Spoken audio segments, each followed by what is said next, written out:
Whoever was just speaking, that was very loud for the interpreters. I don't know if there's any way that can be turned down. I had my volume up because everyone in the room is very soft. And so then whoever just spoke. Okay. Our tech guy just walked out of the room, so we'll give him. Yeah. Okay. Is that? This is Jennifer. No, Jennifer. No, Jennifer. Just hold on real quick, and we're gonna have him fix it. Okay, Katie, say that again. Change. We're gonna have him fix it as soon as he gets back in the room. Yeah, Okay. I had to step out. Thank We'll you. have him fix it. Yeah. Okay, thank you.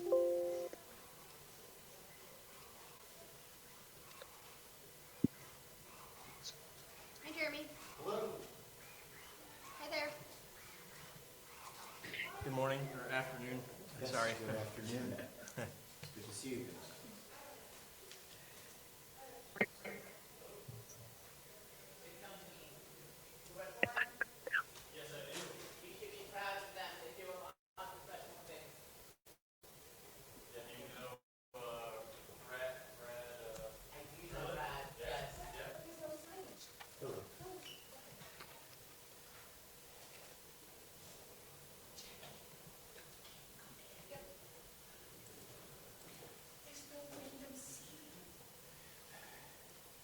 There is a permit. That should probably be done. There's front row seating. Yeah. Okay, there's gonna be a lot of us in there. Happy to move some chairs for you. We're happy to make everything work. Yeah. Absolutely. Yeah. Hi there, how's it going? Thank you.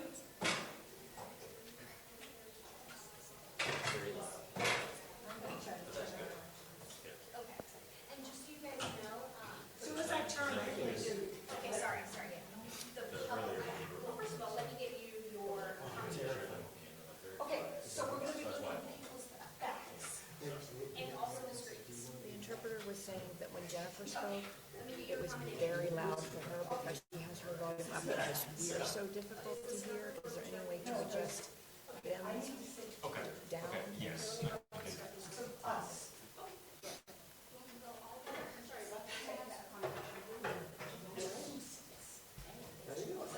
What you have? They send my bike?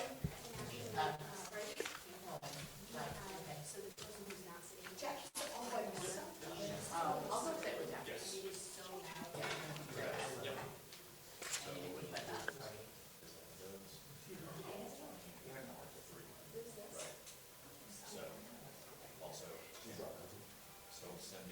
That's what an audio loop is, was there some? This, I guess, technically, they don't usually use this for accommodations, even though it's on an audio. Okay, but here's, is it working now? 'Cause It should be set to be working. Let's put it into talk with the microphones first.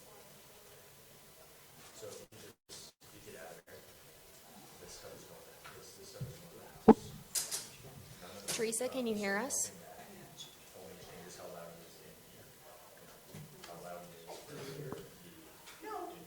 Teresa, can you hear us through the microphones? No? Okay. Will you try?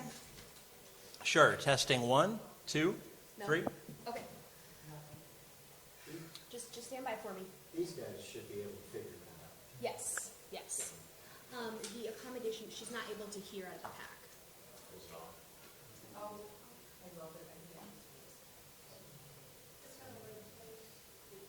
Thank you.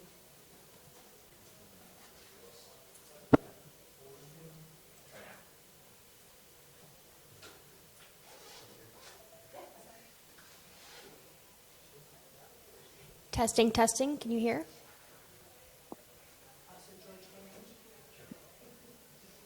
Testing. You try it, it's not working, I'm tired of taking it off and on. Thanks.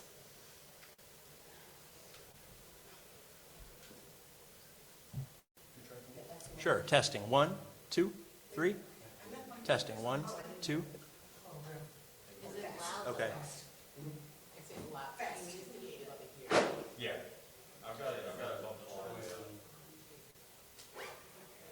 Are you on the right channel? Yes. I can hear it. Yeah. Let me see if I can find a better pair of headphones. See, The others. the other thing I do is read lips, so I can't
Sure. Testing 1, 2, 3. Testing the mic system.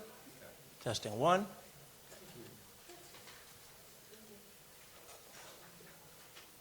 I can hear you, Mike. Thank you. I'll bid up.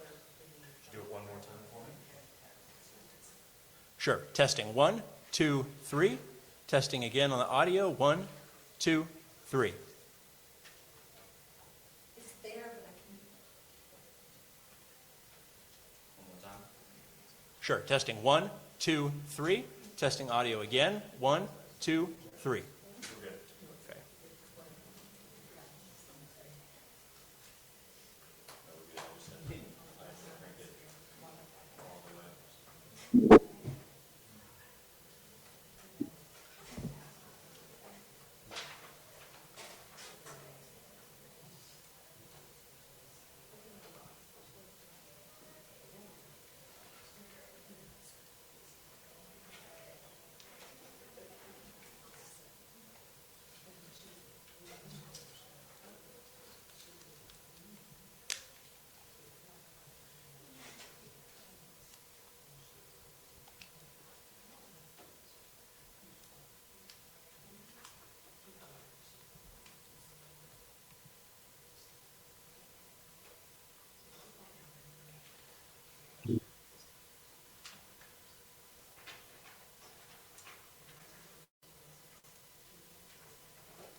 Wait, I don't need to promote Deanne, do I? I just accidentally promoted her. Deanne Hart? Yeah. No. But I shouldn't, right?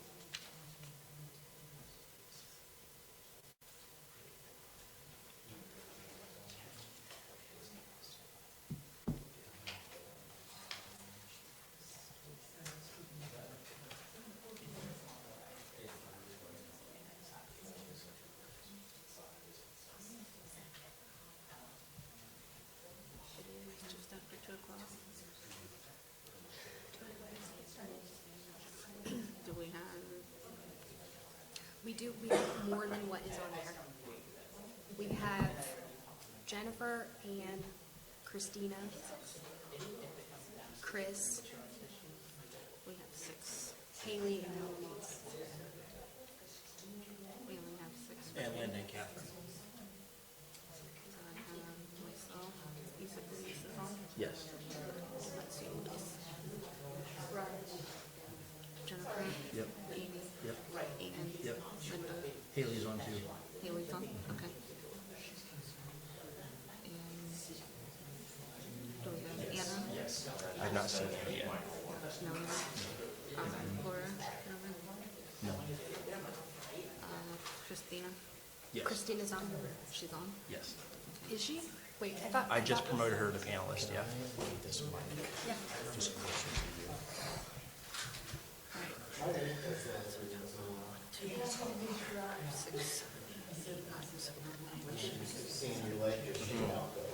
Yes.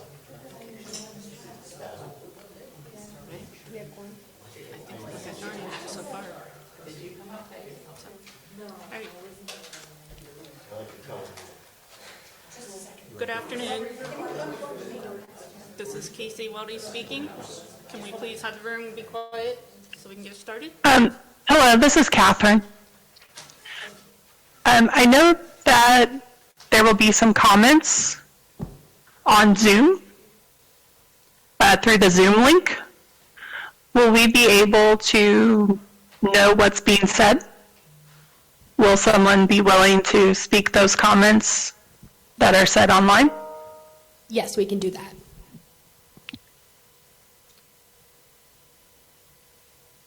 All right, thank you. All right, so this is Casey Weldy. I'm calling the meeting to order. It is 2:04 p.m. And we will start with our roll call. So, Louis Roman, Present. Anna Thompson-Jones, Anna is getting signed on. She is in Carly Dixon's office, but she is there, present. Jennifer David, This is Jennifer David, I'm present. Amy Browning Verbal, Present. Ann Barnhart, Present. Haley Brown, present. Linda Greeno, Here. Laura Kitterman,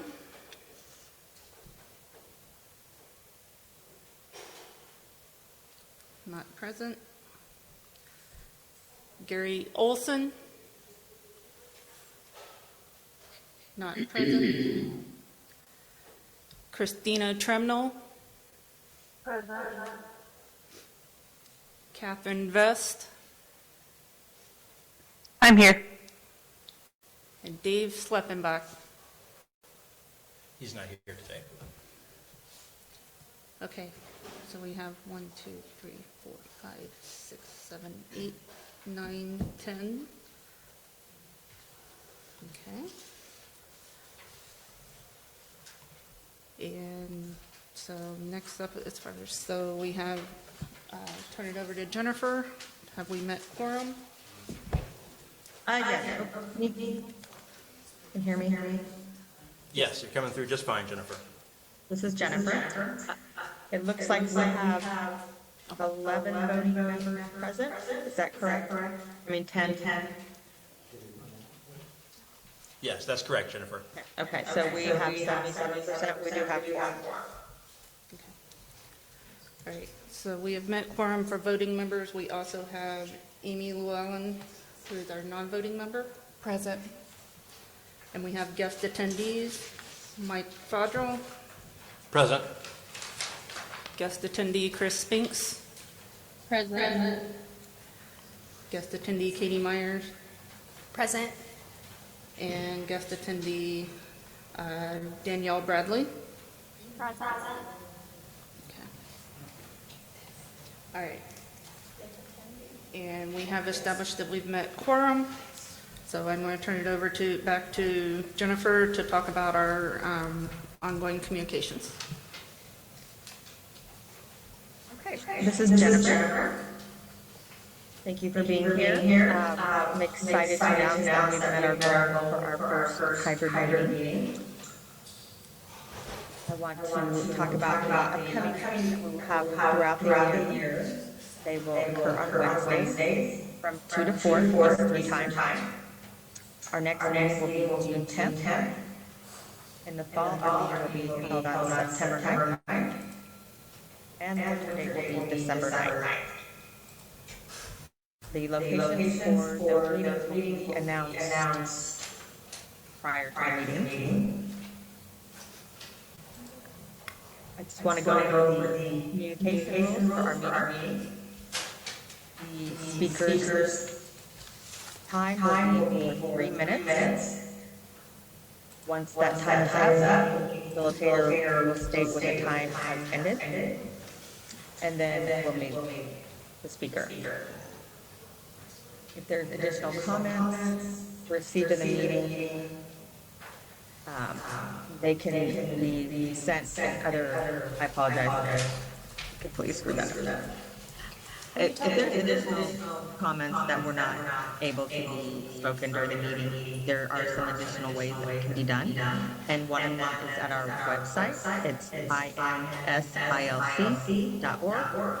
Actually, Jennifer, can you pause? Some of the other council members are experiencing an echo, and we're working on it right now. So sorry to interrupt. Okay, it should be tried. Let's try it again. Yep. Do you want me to start over or? No, just from where you were.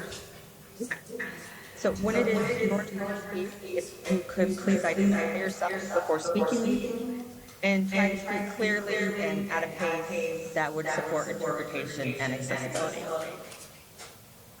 We will alternate between individuals that want to speak in person and those that are remote. And in the event that we have a disruption, the chair will call a 15-minute recess, and that public comment period will end. Okay. So this is Casey. We are now ready to open it up for public comment. So do we have the time limits set up? And Actually, let's pause. We're still working on the echo. This is Catherine. Go ahead, Catherine.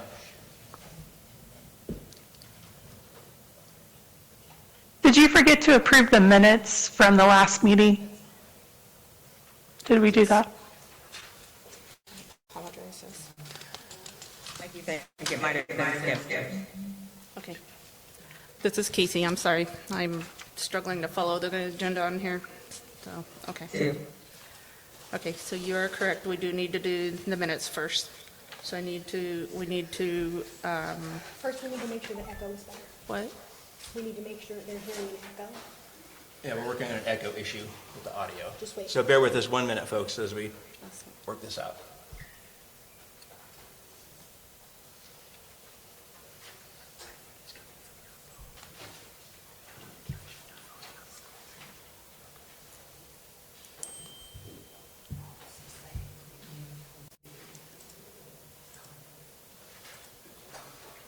This is Mike. This is just an audio test to see if there's still an echo.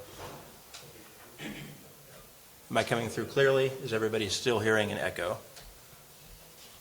Mike, this is Amy Browning-Barble, and I think Yes. it is only when someone is speaking virtually that the feedback creates an echo. Okay. Thank you for clarifying that, Amy. This is Casey. I think what we need to ask is that everybody that is on virtually, make sure you're muted unless you're speaking, and that will help eliminate the echoes. Because the team here is using the microphones, so that will come in that way. Right. Sorry, I turned you guys all down to fix the echo, so you guys working, you gotta say that again. All right. So confirming, do we have access for everyone? Particularly Deb. Deb, are you able to hear without an echo right now? Hi, Katie. Yes, I can hear without the echo, and I agree with Catherine. I think it was the people that were virtual that it was echoing into the room. All right, did they just hear an echo when Deb was talking? Did anyone hear an echo just now as Deb was talking? Everyone is saying no so far. So at this point, everybody is good? We are good to go?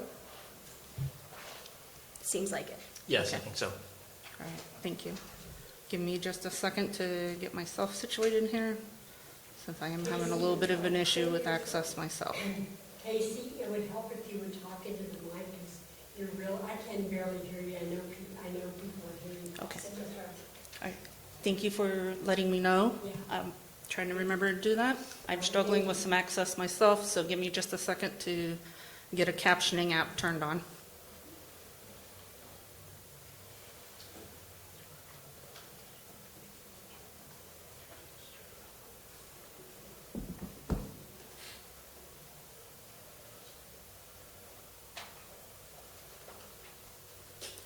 All right, thank you very much for your patience as we're working through this and learning how to do this in a hybrid format. Okay, so we need to back up to the approving the minutes from both the December meeting and from the special session. Do we have any concerns with the meeting minutes that were distributed? If not, we would need a motion to accept those minutes as presented.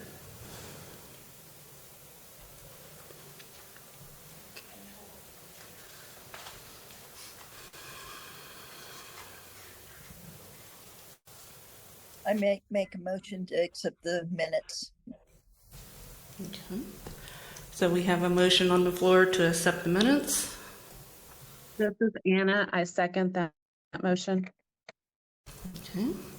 We second that motion. We need to do a roll call on accepting the minutes as presented. Lewis? Agree.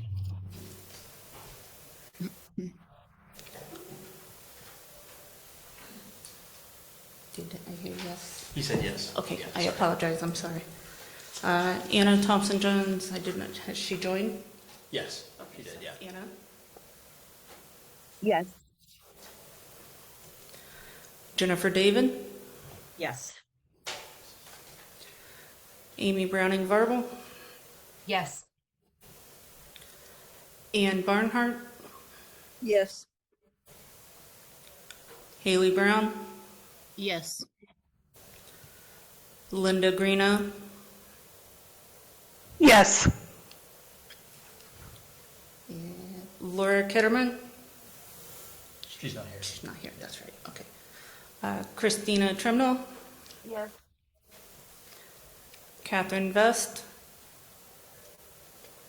Yes. All right, this is Casey, the motion passes. The minutes are accepted as presented. All right. Jennifer, you went through the information for public comment, is that correct?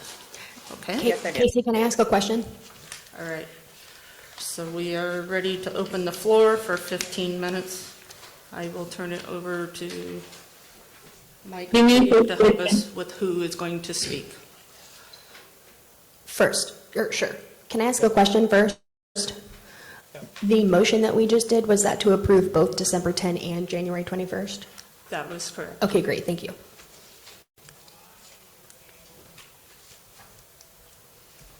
All right. So I think we'll start the public comment session, and as Jennifer said in her instructions, we'll alternate between in-person and virtual speakers, and we were going to start with an in-person public commenter. Do we have somebody who would like to make a comment? Okay. Leslie, do you want to come up to the microphone? microphone's right here for you.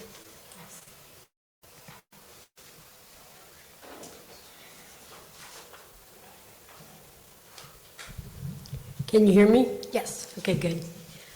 I prepared a statement, which I'm going to give out because unfortunately it would take longer than 3 minutes and allotted, and I don't want to take time from anyone else's time.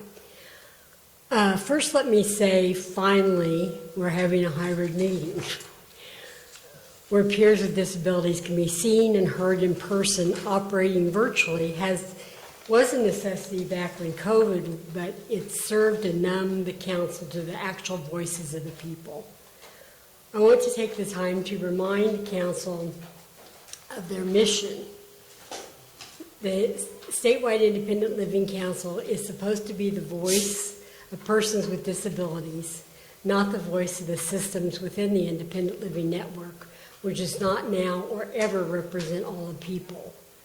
We need a council who will bring the disability community voices to the other CILs, the state, and to the disability service providers.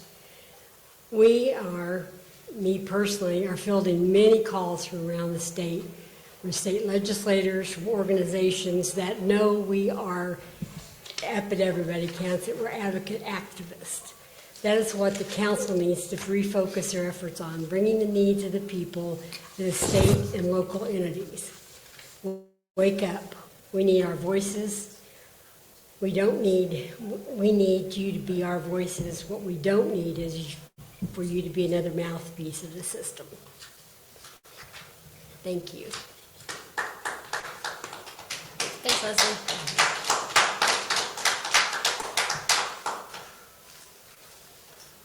Ramona had her hand up. Great. Oh, and we were going to alternate. I apologize for Mona. So- I I apologize. just wanted to be sure she was seen because you guys are facing the other direction. Thanks, Jeremy. Thank you.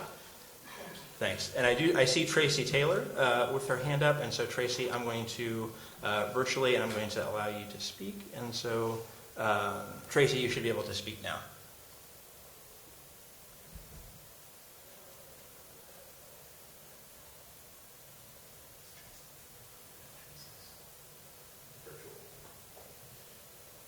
How can I take this time from people? What time it takes to speak? I'm sorry, Tracy, did you have a comment? I see your hand is down, so if... Oh, and now your hand's up. You should be able to... you're muted right now, Tracy.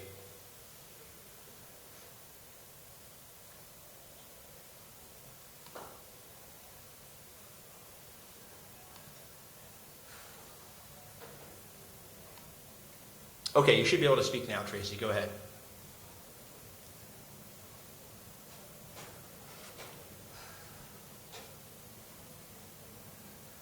Can Tracy put it in the chat? Tracy, do you want to put your comment in the chat? I think we're having some audio issues. We're not able to hear you right now, Tracy.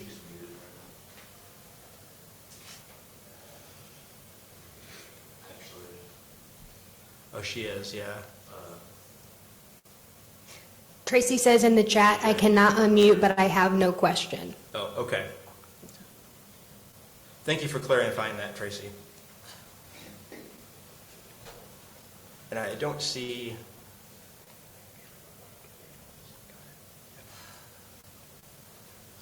I don't see another hand virtually, so I think we had another speaker in person who wanted to comment? Okay. And then I see your hand as well. There you go. Go for it.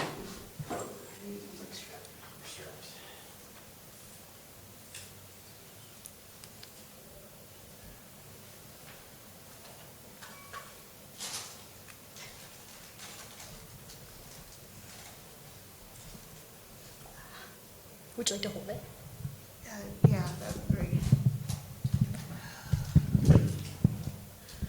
Hi, my name is Ramona. I'm from Southern Indiana. I haven't been to one of these meetings in a long time because they're not very accessible. So I really appreciate you meeting in person.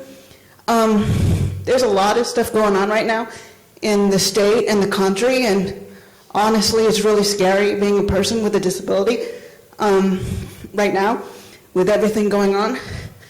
So I just want to know what the council is going to do to make sure that the members aren't tokenized and they're not used to suppress people with disabilities in the state of Indiana. Sorry, did you say used to what? Say that again. Used to what? I don't want the council to be used to suppress people with disabilities. I think in the past and even in the present, it's been used as a way to suppress people with disabilities by creating an illusion that something's actually happened. Okay, great. Thank you so much.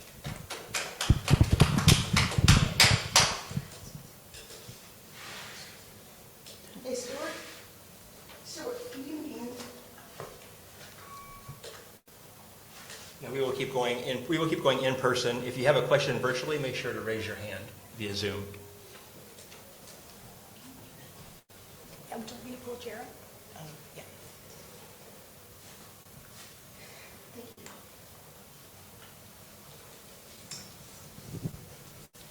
Good afternoon, members of the committee. My name is Jason Glenn. I'm here today as a concerned citizen and as an advocate. You often speak of guardianship and what your role should be. Unfortunately, you've been given 4 decades to get it right. And unfortunately, what I am seeing and hearing is that you want feedback, but what is going to be done with that feedback? A perfect example of why the system is not working is a young man that I'm very close to, one of my best friends, has Down syndrome and Down syndrome regression. Just last week, his mom passed away of an aneurysm. He now lives with his dad, but it's most likely not going to work. I am scared and I am tired. I believe that it is time that we all come together for the good of not only the committee, but for those that we are supposed to serve. Thank you.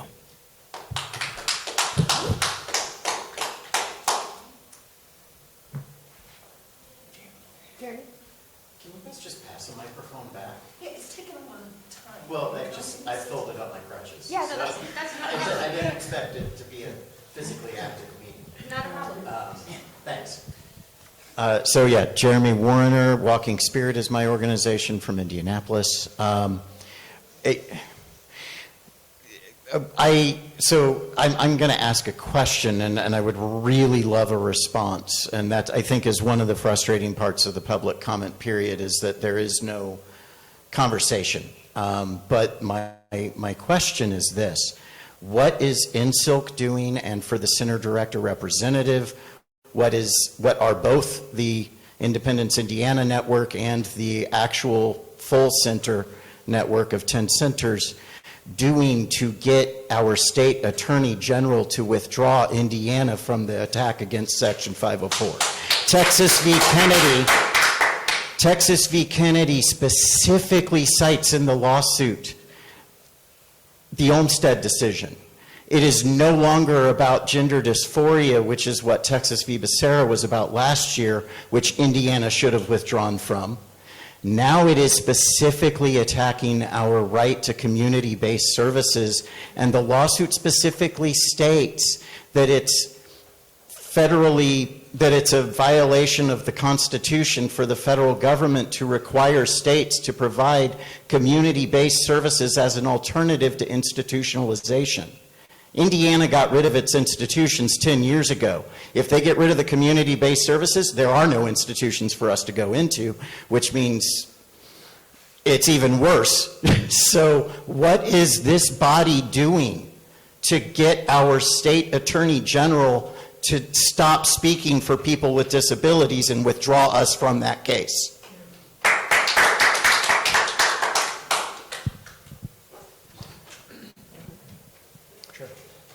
Thank you, Jeremy. I would say, this is Mike. By the way, I don't have a prepared response to that right now, but I would say one of the things that we've done is we've recently posted a public comment tracker on our website where we're listing all the public comments, and we also talk about our response to that, and so we will update that within a week from this meeting, and it will have your comment on it, and it will have a response to that on there, but give us some time to look at that. So I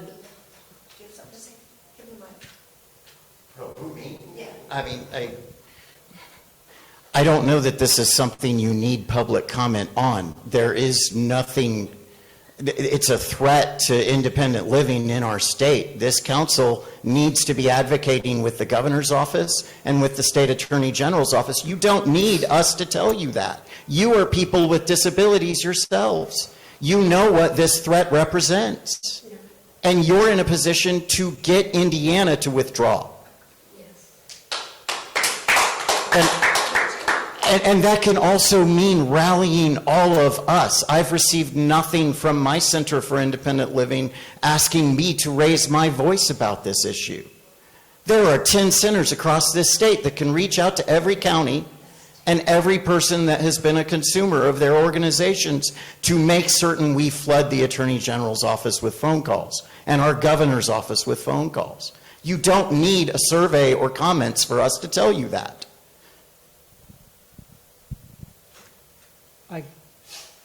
Yeah, thank you, Jeremy.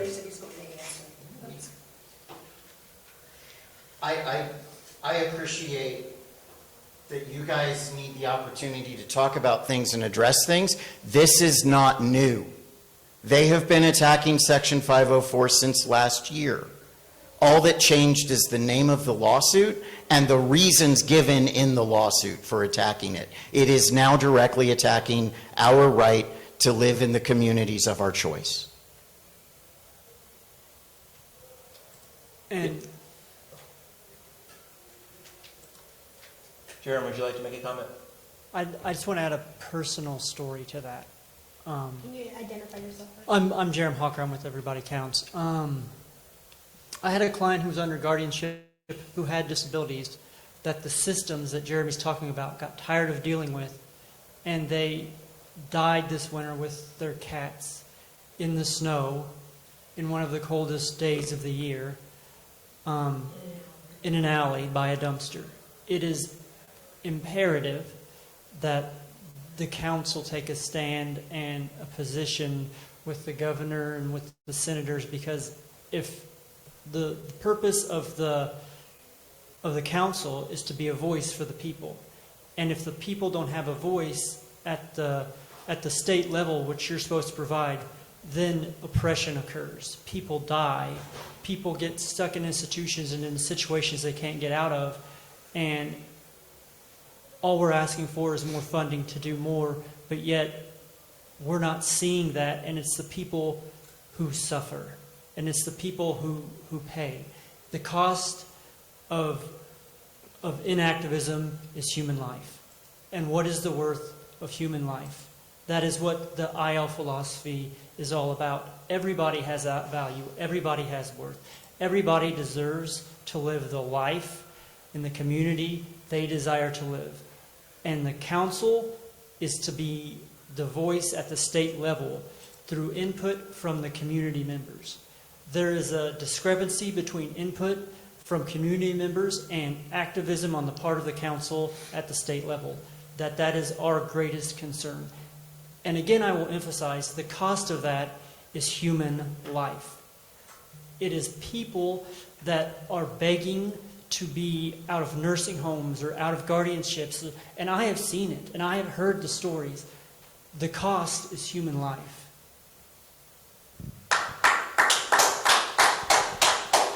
Thank you for that comment. And we are past the 15-minute time period, but we will have another public comment session later on in the meeting. Thank you, everyone. Thank you. This is Casey speaking. So now we would have our committees and the updates, reports, and comments. First up would be Mike with your executive director report. Thank you, Casey.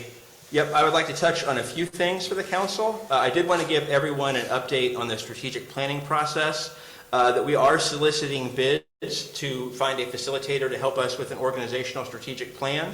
The executive committee is currently reviewing those proposals, and we should have an update for everyone soon. So I will send something out as soon as I have more progress to share on that. I'd also like to update everybody on the public forums that we're doing, the town halls. And so our 2026 town hall schedule, we are about ready to get started. We are looking for sponsors to sponsor the entire series of town halls, as well as each individual town hall. Currently working on soliciting for those, but if you have suggestions on organizations or companies that would make good sponsors, please send those to me. The next one coming up is our New Albany / Jeffersonville event. That is going to be March 31st. It's going to be at IU in New Albany. We have a really good panel set up for that so far. We will have State Representative Ed Clare and State Representative Wendy Dant-Chesser. And then we also have a marketing campaign. Katie's been doing a really nice job getting the word out on this event. We have bus ads at 5 bus stations local to New Albany. So we're really excited to see kind of the turnout so far. And we've had more people sign up for this event by now than we've had sign up for previous town halls. So we're hoping to see a good turnout in New Albany. And again, that is on March 31st. And then the town hall after that will be in Columbus, and that's going to be on June the 3rd. We just selected a venue, and we will get out more information out about this logistics to you guys soon. But we do have a champion who's helping us to put that together, and that's Columbus City County Councilor Grace Kessler. She's been really awesome in helping us to identify both speakers for the town hall, as well as we're going to do a symposium with the league again, and that's going to be, so we'll have the 2 events. We'll do the symposium with the league and then the town hall, and that's all going to be on June 3rd in Columbus. So we're really excited to continue that partnership with the league, as well as having an event in the Columbus area. So look for more information on that one soon. And then we also have in September, we have one coming up. That was going to be in Indianapolis. And we're working with Independence, Indiana to plan that in conjunction with their conference. And so we're really excited to be able to invite conference attendees to that town hall, as well as the general public, and to be able to collaborate on marketing and other partnerships to really make both of those events a success. So that's going to be something that we're really looking forward to doing as well. And then we will have our virtual town hall in December. So we will have more information about all of these here soon, but Katie and the Marketing and Outreach Committee have been doing really good work in helping us to get the word out as we start to plan these events. And then I also wanted to let you guys know, I had a really good conversation with Derek Nord from the Institute on Disability and Community at IU. We're going to be talking about working on several things together. A couple of what we're going to be doing, they're going to be helping us kind of refine our survey that we have available to the public, and also the way that we're tracking public comments and that we're reporting on that. They bring a real expertise in that area, and I'm excited to see what they can help us do to make that even better. And also, they're interested in partnering with us on doing some focus groups. One of the goals in the spill and in our engagement plan is to do some focus groups around the 4 underserved populations that we have targeted in the spill, and that is folks from rural communities, racial and ethnic minorities, veterans, and youth. And they're excited about bidding for us on that process too, so we may be partnering them with that. So really excited for those potential collaborations with the network. Derek and his team bring a lot of academic expertise, and I think could really help us to fill in some gaps with our projects moving forward. So I'll have more information on that for you guys soon as well. And then I'm going to kind of do the Humana update as well as the Molina Health, these kind of together. If you guys remember, we had a project with Humana where we bidded out a contract to train the Pathways staff for Humana and to train them on independent living and working with people with disabilities. The project went really well. We just wrapped that up with them a couple of months ago, and we're starting to have conversations about continuing that training into 2026. So I don't have anything specific to share, but they are interested in moving that relationship forward. So that could be an exciting opportunity as well for us to continue that role. And then kind of in conjunction with that, I had conversations with John Barth from Molina Health. Some of you guys who have been in this field for a while may know John. He's done several things in this field over the last few decades. But Molina Health is wanting to bid to become another Pathways partner, and they are interested also in kind of having part of our training be part of their bid. So structuring that in to get staff training around independent living and diversion and working with people with disabilities as part of their bid to become a Pathways provider. So we'll see kind of how that goes. That's going to be a multi-year process. So that probably won't come to fruition for a bit, but it's exciting that they reached out to us about that potential collaboration. So a couple of exciting things coming up here in the future. And then on the Inclusion Institute, as I mentioned, we're continuing to work with the League on that. We did this symposium in Evansville in in September of last year, and then we are working with them to plan another symposium in June in Columbus. So that's continuing to be a fruitful collaboration with us, and the League has been a good partner, and we're excited to continue to work with them as well. And then that's the last piece of my executive director report. So thank you, Casey. This is Casey. Very quickly before we move on to the Treasury report, am I understanding too that you are starting some discussions with some of the different CILs and trying to do some collaborations with some of our centers as well? Yes, that's correct, and that's something I think Chris is going to talk about in her spill chair report. But yeah, we're planning on doing events. We, as part of the spill writing process, we had still director-only forums to get feedback on what we potentially want in a new spill, and we're also planning forums coming up actually starting next week for SIL staff, and then we're going to have public forums for the public starting in May that'll go throughout the summer. So we're going to plan those in conjunction with the centers, yeah. So that is exciting as well to get some more network collaboration and to get feedback on what's going to potentially be in the next spill. All right, thank you. Now I'll turn it over to Anna for a Treasury report. Hello. So since our Treasury report was devised, we have received 4 grant payments totaling $107,000. Pause, Anna. I'm sorry, the interpreters can't hear Anna. It's very echoey. Let me try again.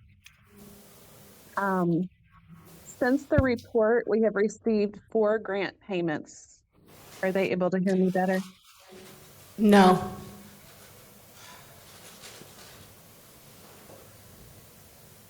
I'm not sure how to fix that.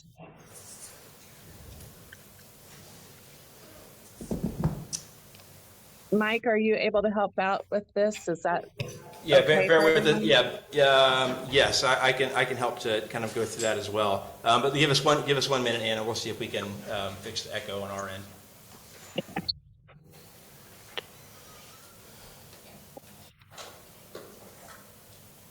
So it was quiet, right? There was an echo.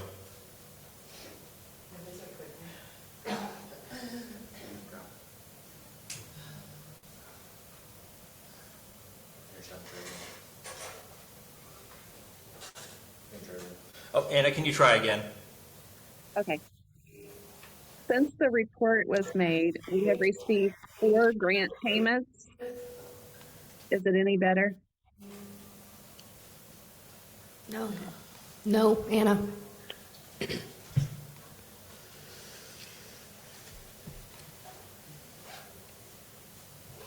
This is Jennifer.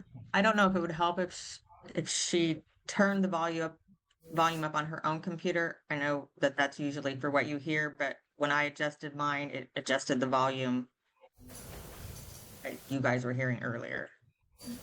This is Luis. Can I say something? For me, it's muffled. I don't get feedback, but it's not clear enough, if that helps at all. Is it, I'm curious, Mary, is it muffled when I'm speaking, or is it only the folks who are virtual? No, you're clear. It's only now that it's been muffled. Okay. This is Amy, and I don't think that it's everyone. I think it might just be Anna that's a little muffled because everyone else is coming through very clear. Correct, for me too. It's to Amy. This is Anna.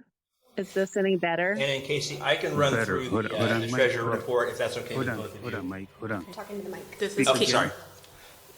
This is Casey. I'm good with that. Anna, are you okay with Mike covering it? I would be fine with Mike covering it. I want people to be able to hear. Just do it. Okay. Anna does sound better now. Okay. All right. Thanks, Anna. I'll go ahead and cover it for you guys. So I just wanted to cover in the treasury report a couple things. As Anna had said, since our last meeting, we've received 4 grant payments on our contract with the state. That puts us, we are actually over budget a little bit in revenue. So we are doing really well with that. That will even out over the course of the year. We just have the milestones that we get reimbursed for. We happen to get across a lot of them in January. So we'll be in a good position there. Our expenses, we are almost exactly in line with where we are, where we had budgeted. So only about $1,000 variance. And so when you put that variance in with being over in revenue, we are actually performing very well to budget, and we are actually in the positive about $20,000 compared to budget. So good budget performance so far, and we'll keep monitoring that as we move through FY26.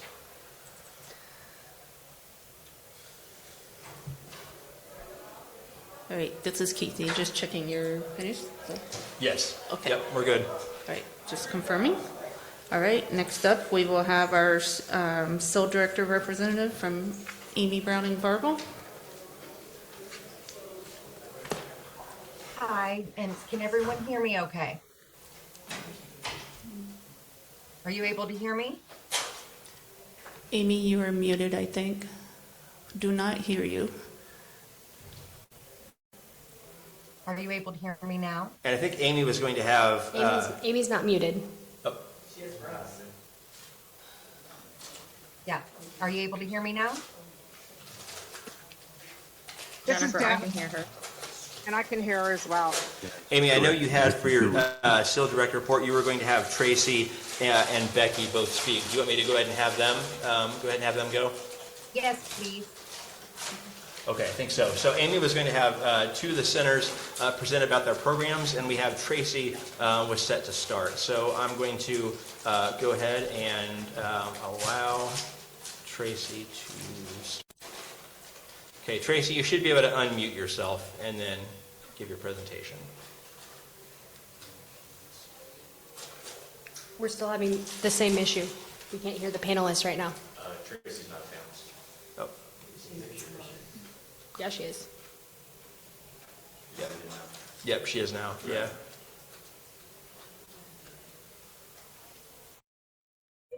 That's this sound, so. All right, we see you, Tracy. Hello.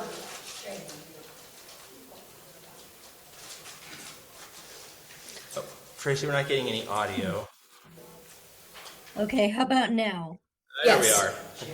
Yes, okay, great. Yes. Yay. Alrighty, is it possible for me to share my screen? Yes, Or I can. I can just, Actually, do you need a presentation today? yeah. Okay. But I can talk through it. If that would be it would be better for the interpreters if you could talk through it. Sure. Thank you. Alrighty. Yeah. Hi, everyone. Thank you very much for having me. My name is Tracy Taylor, and I'm with the Independent Living Center of Eastern Indiana. I am a Caucasian woman with light brown hair, glasses, seated in a power chair. And I am coming to speak with you about our center. So we serve 7 counties in East Central Indiana.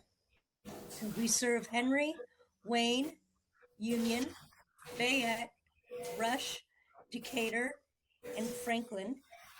And through our connection with INSILC, our Southern Indiana Independent Living Center, where Amy Browning-Varble is, we also provide older independent blind vision services to the counties that they serve, including Dearborn, Ripley, Jennings, Scott, Switzerland, and Ohio counties. We provided 1,967 services to over 530 consumers in the past year. We provided 1,335 services so far this year. Our board consists of 9 total members. 5 members of the board are people with self-identified disabilities, and 2 of our board members are direct family members of individuals with disabilities. We have a total of 5 full-time staff and 3 part-time staff. 5 of our staff members, 2 full-time and 3 part-time, are individuals with disabilities. And we are headed by a chief executive officer with a congenital disability. Our main programs are our RAMP program, which we provide between 10 to 12 ramps per year. We also provide direct items to folks and consumers at no cost, things such as bedside commodes, grab bars, high-powered magnifiers, and talking items such as weighing scales and calculators. We also have a robust loaner program for assistive technology. We loan things like CCTVs, both desktop and handheld CCTVs, Orcam glasses, Orcam pens, among other things. We appreciate you inviting us to come over and speak today, and we look forward to continuing to work with you. Thank you. Thanks, Tracy. Mm-hmm. And then I know Becky was going to speak as well, so I'm going to go ahead and promote Becky.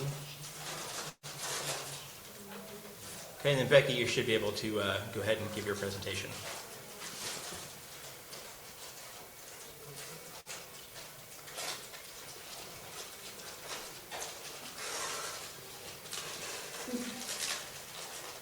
Sorry, I couldn't get my finger on the screen right.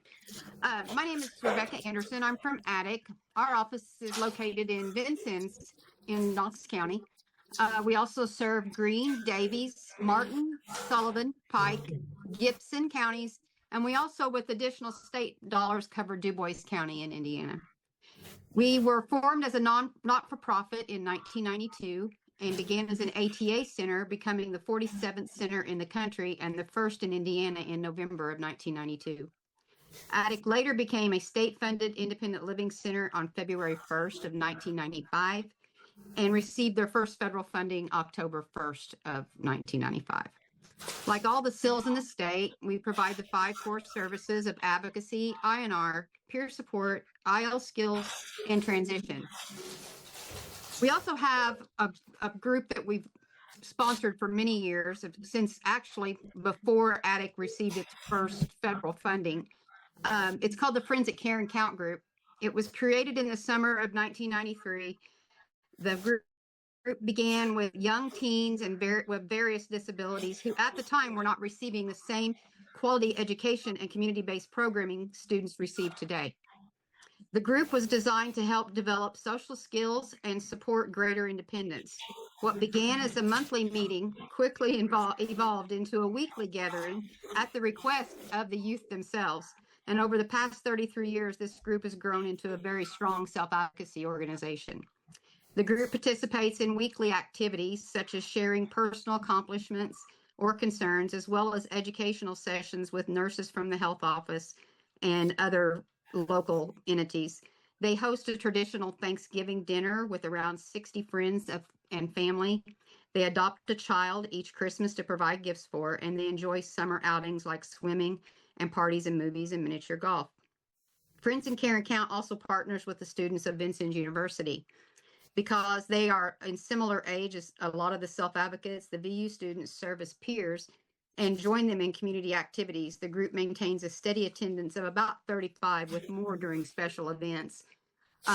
When they host their Thanksgiving dinner, one of the things I thought was really special for this group is they usually invite anybody who's running for public office in the area.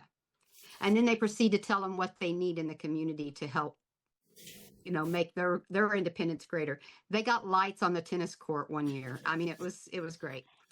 In 2009, we launched our Ramp It Up project. All ramps meet ADA guidelines and are reusable. Early on, the project was limited by construction costs. However, after hearing a VU campus pastor speak on the radio about Helping His Hands, a disaster relief organization, they wanted to expand their local impact. So we connected with them, and eventually they became our construction crew, which dramatically increased our capacity. To date, we have completed 270 ramps and low-rise step projects. They don't only build for us, they build for other folks too, but they do a wonderful job. They were only designed to do disaster relief, and they decided that if you couldn't get out of your home, that is definitely a disaster. In 2008, Attic started Home Sweet Home Care, which is a non-medical home care division. It provides in-home community support so individuals can continue to live as independently as possible. Our staff are trained in the independent living philosophy, which emphasizes consumer directions. Staff are not allowed to provide services outside of the approved definition of homemaker and attendant care, such as administering medications, but we are committed to ensuring that all the tasks are completed according to the consumer's preferences, which we believe makes us unique to our area. And we're excited to continue building on these projects and supporting the growth and developing new ideas to further our mission. Thank you. Thanks, Becky. Are you able to hear me now? Yes, you're coming through fine now, Amy. Great. Well, good. I'm glad that worked out. And thank you, Tracy and Becky, for presenting today. And I hope that in doing so, it helps council members and members of the public to understand a little bit about how centers differ in their regions and the different things that they're doing in each area. So I just had a statement to share today. Independence, Indiana consists of several forward-focused center representatives throughout the state who come together collectively and actively to positively collaborate regarding such areas as sharing best practices, uniform reporting, data collection, supporting House bills, advocating for funding, and coming together for the retention of lobbyists with non-federal dollars, providing educational training, and more.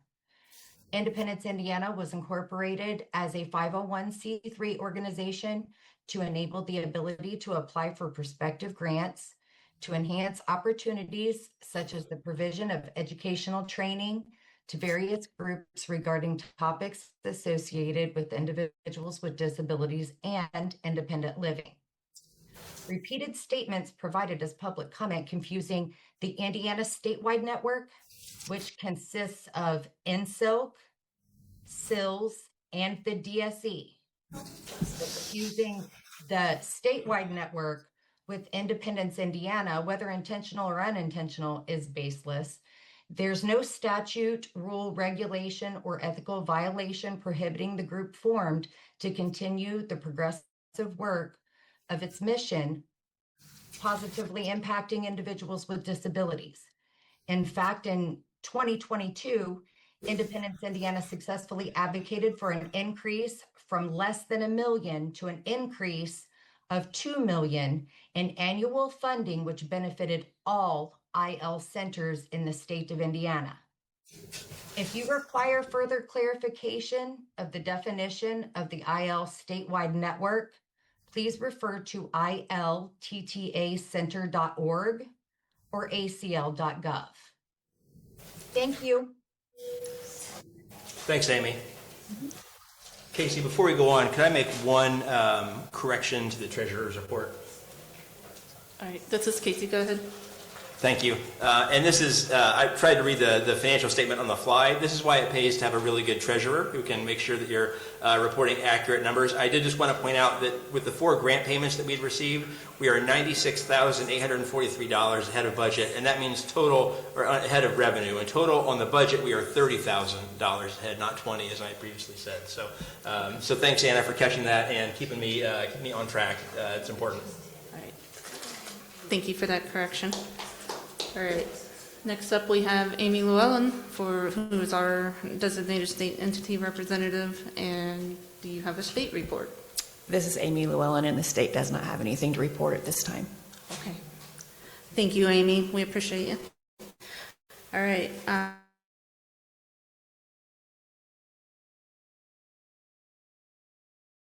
Can you hear me? Yes. The school committee has been working with INSILC, and we have, as far as I'm sorry, interpreter, I cannot hear. let me turn it up a little bit and see if that helps. I don't think that will help, Chris. Just one second. Okay.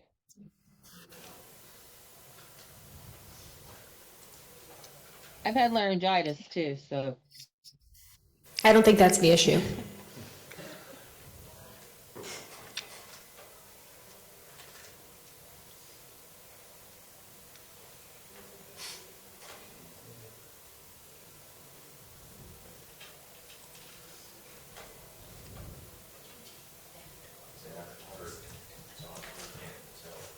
Oh, Chris, can you go ahead and try again? Okay, can you hear me now? Can you hear me better? It's very muffled. It sounds like you're speaking right at the microphone. Can you maybe scoot back from your computer a little bit, Chris? Maybe that'll help. Yeah. Does that help? No. Someone. We right. Because I've got one of those cameras at the top. You're a little better. I can go ahead and try. Okay. Thank you. With our school committee, we ended our guardianship / alternatives to guardianship work group that we had been working with for about 5 or 6 weeks. And we're moving on now to alternatives to guardianship solely. The work group, the alternatives to guardianship met earlier this month and have recommended the approval by the council of the Nickel guardianship statement. Hold on, Chris. I want to make sure we have accessibility for Catherine. Hold on. Okay. The caption is way off from the words. We cannot hear her at all. Okay. Give us a second. This is Casey. The interpreter is struggling for you because what I'm finding does not match what you're stating on the caption. I think we're just struggling to hear overall. All right, this is Casey. I have a question. Mike, is there a captioning link available from the captioner that the interpreters can refer to? Yes, we can. Deb, can you drop the? Oh, sorry. Yes. Go ahead, Deb. No, I was just going to say, let me drop that in the chat. Because it's echoing over here too as well. Okay, dropped in the chat. Did you get that, Mike? Yes, thank you.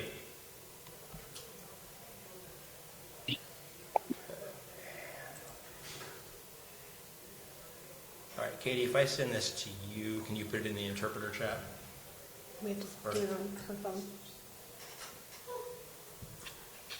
That's right. Casey, I'm going to put this link in the chat for you, or send this to you.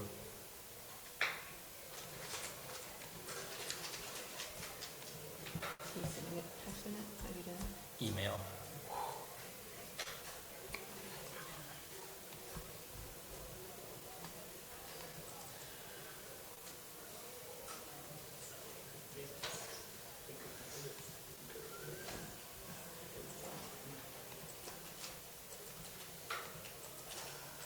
Are you able to text that to me? Yes. Working on that right now. Thank you for your patience. We're trying to get the link to you. Okay, I just sent it, Casey.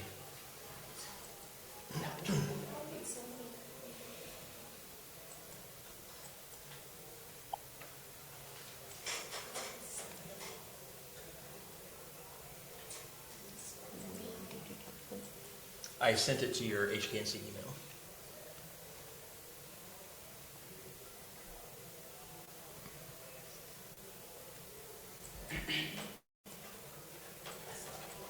But now that I did that, I can text it to you as well.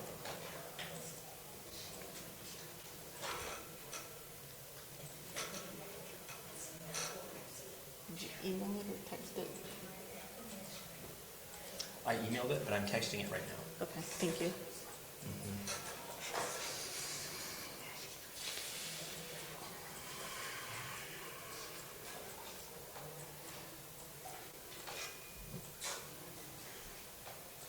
Just text it to you.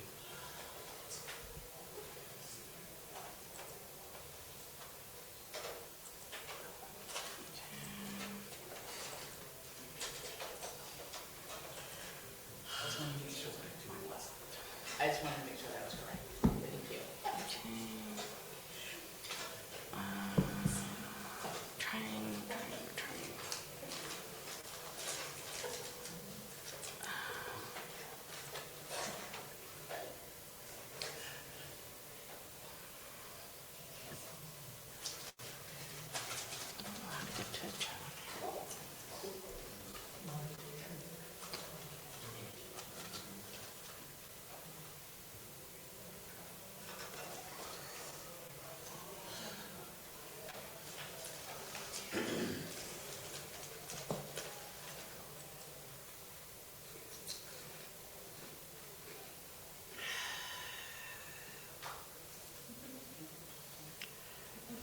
This is Casey. I just dropped the little stream text link. Did everyone in the interpreter Zoom receive that, or just the one interpreter?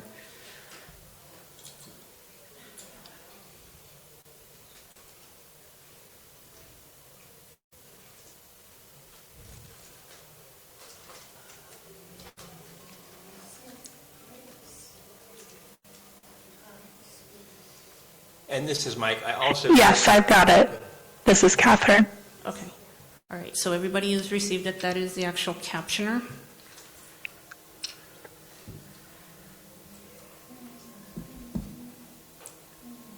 All right. Chris, can you please try to go ahead and see if that works? Can you guys hear me there in the room? Yes. Okay.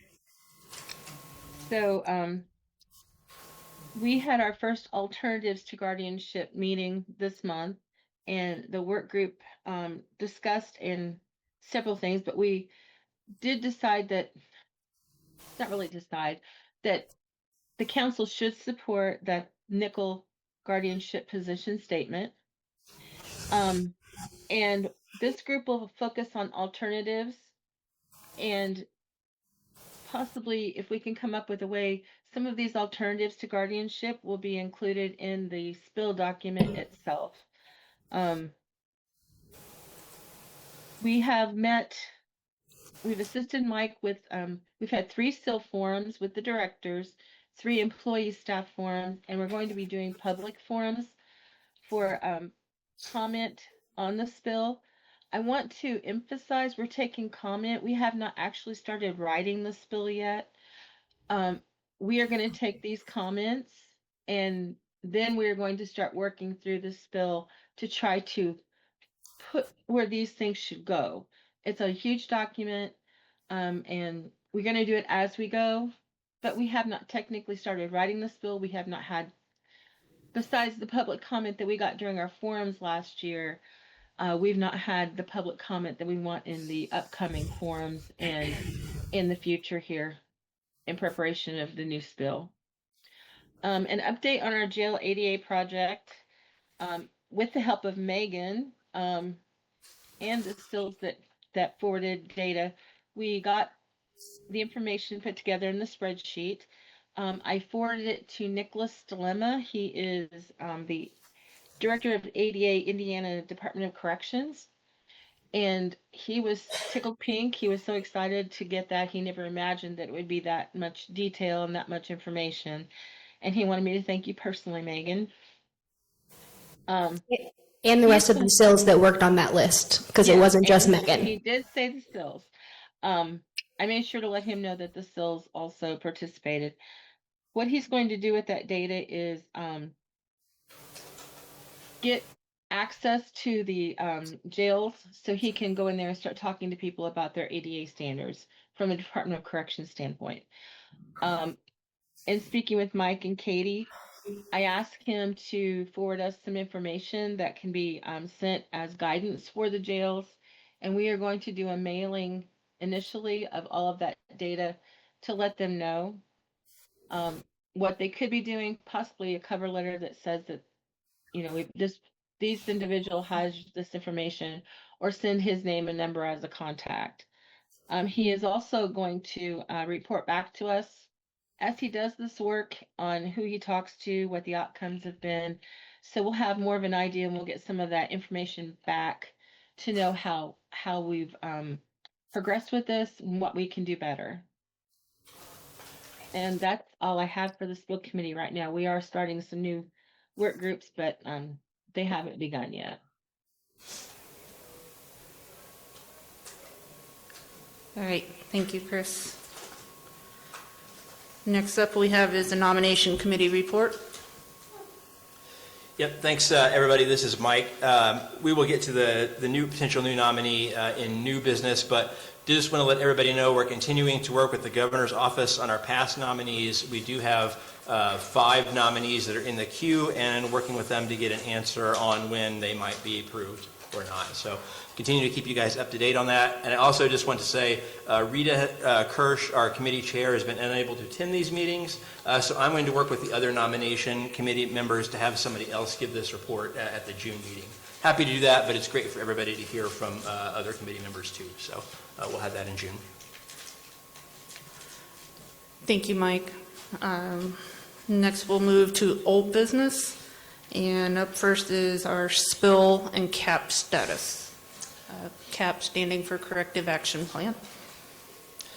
Yep, and this is Mike again. Thanks, Casey.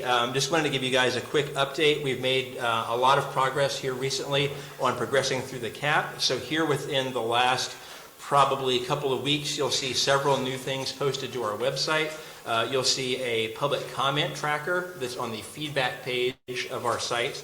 And then after today's meeting, you will see a copy of the year 1 spill report and a copy of the spill dashboard that will be posted there. So those are 3 of the big items that ACL asked for us to have on there, and those will be up as soon as this meeting is over and we get them posted. And kudos to Katie and Casey and everybody that's been working, all of our partners behind the scenes that have been helping us pull this together. But hopefully we will be through the CAP soon, and I'll follow up with ACL shortly after this meeting too, to let them know that all that's posted and get an update from them. Okay. Thank you, Mike. My understanding that is all of that we have for old business. We will now move on to new business. The first item on the list is our new council member that has been nominated. Yep. Thanks, Casey. Again, this is Mike reporting for the nomination committee. We received a nominee for a new council member from the governor's office. Her name is Danielle Bradley, and the nomination committee had a chance to interview her and review her application materials. I think she's going to bring a lot of great background to the council. She is a person with complex medical issues herself, as well as having a son with significant disabilities. She has a background in education, and particularly special education. She's done work helping folks navigate the complex IEP system, and she's also done work advocating for family members who are deaf and hard of hearing, so she brings that background to the council as well. I think she'll be a really great addition, and again, the nomination committee, we were really pleased with her and had a chance to interview her, and we think she'll make a really good contribution, and excited to have her. So then we would need a motion to approve Danielle to the council, and then a second, and then we'll need a vote for her. This is Amy Browning-Varble, and I'll make a motion. So this is Casey. We have a motion on the floor to accept the nominee for submission to the governor's office for a possible appointment. Do we have a second? This is Christina Trimnell. I'll second that motion. Oh, Christina Trimnell raised her hand. All right. Before we move forward, I do have a question. This is Ann. Did this name come from the governor's office? Am I understanding that correctly instead of the other way around like it normally does? It's a good question, and yes, this name did come from the governor's office, but we as the nominated committee did interview her and talk about her application just as we would have other nominees. Thank you. Yes.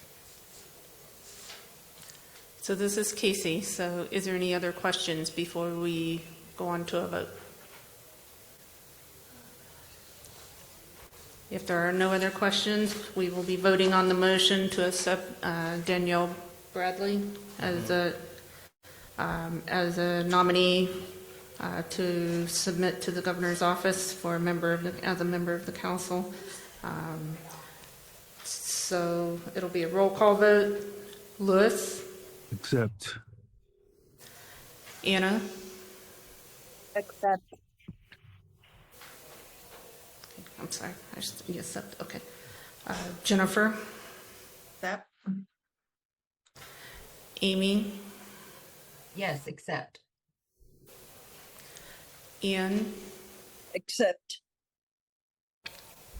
Haley? Accept. Linda? Accept. Christina? Accept. Catherine? Accept. And I vote yes too.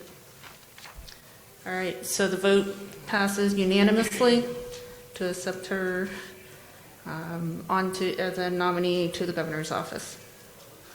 Thank you for your time on that.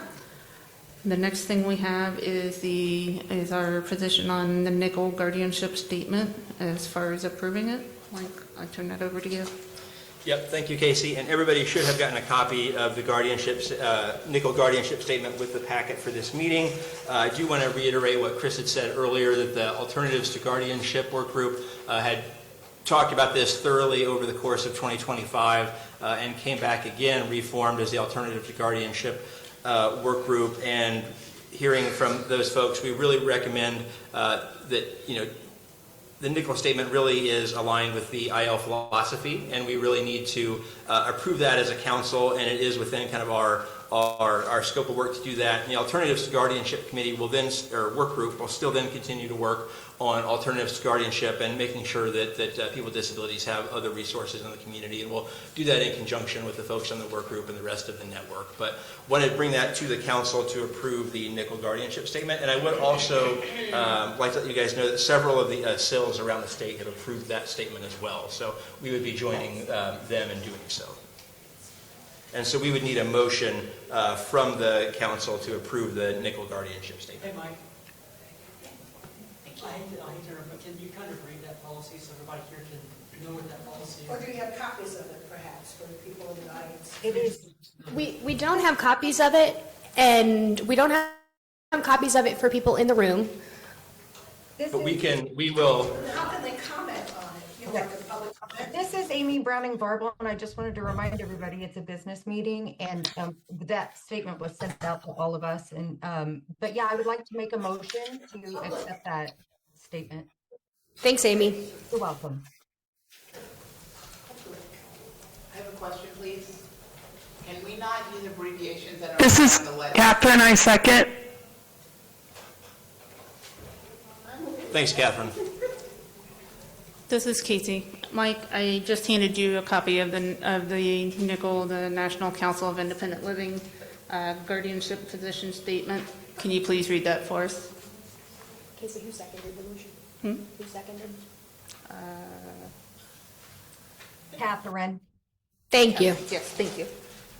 Okay, this is Mike. I will read the NICL guardianship statement. This was posted on August 25th, 2020.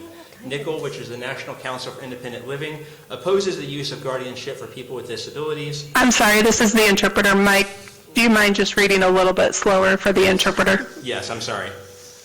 Thank you. Guardianship is the legal process that decides that an adult's disability has rendered them incapacitated. They are declared a ward and assigned a guardian, and some or all of their decision-making powers are transferred to the guardian. Adults under guardianship do not have the legal authority to make decisions about employment, voting, health care, marriage, and family, where they live, or other important parts of their life. Guardianship is intended to be lifelong and is extremely difficult or impossible to reverse. The talk of guardianship often occurs when a person with a disability is approaching their 18th birthday. However, from an early age, medical providers and educators set low expectations for children with disabilities and do not give them a chance to explore interests, skills, and talents that help lead to independence. Parents of children with disabilities are rarely given the resources about alternatives to guardianship.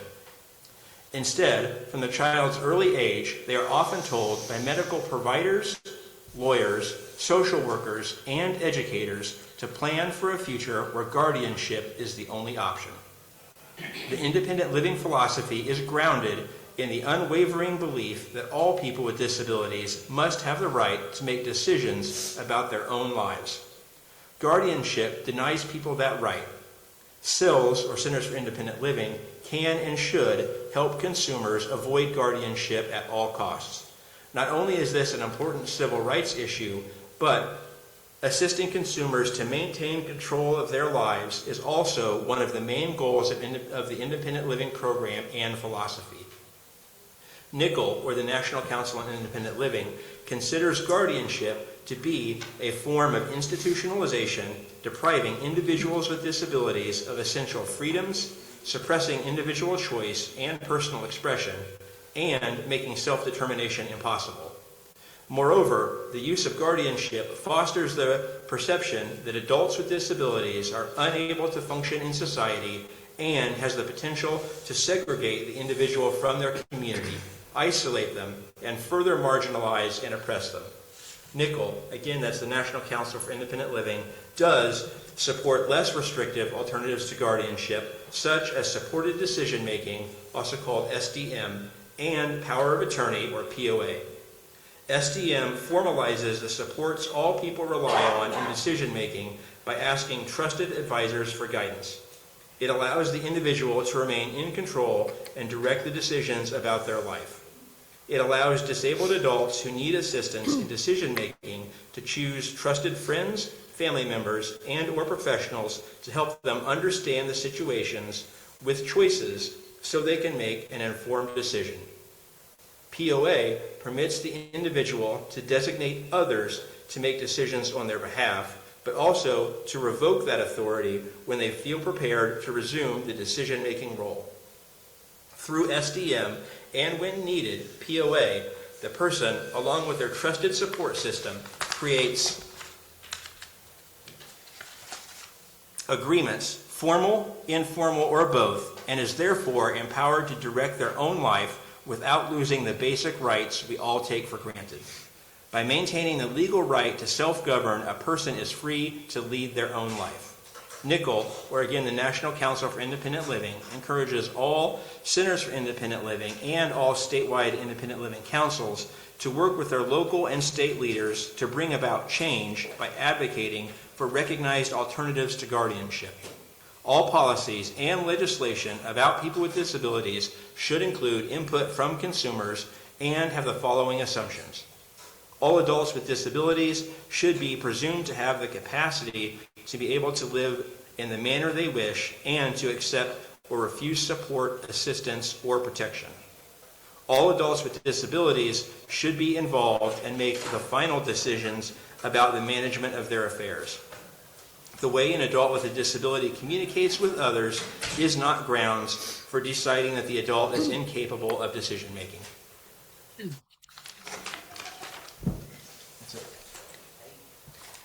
Thank you, Mike. So we have a motion on the floor for the Indiana Statewide Independent Living Council to accept the NICL, or the National Council of Independent Living guardianship position statement as the position that we accept regarding guardianship. And so now we have a first and a second. So we now need to do a roll call vote of accepting this statement or not as a council position. First up is Lewis Roman. Yes.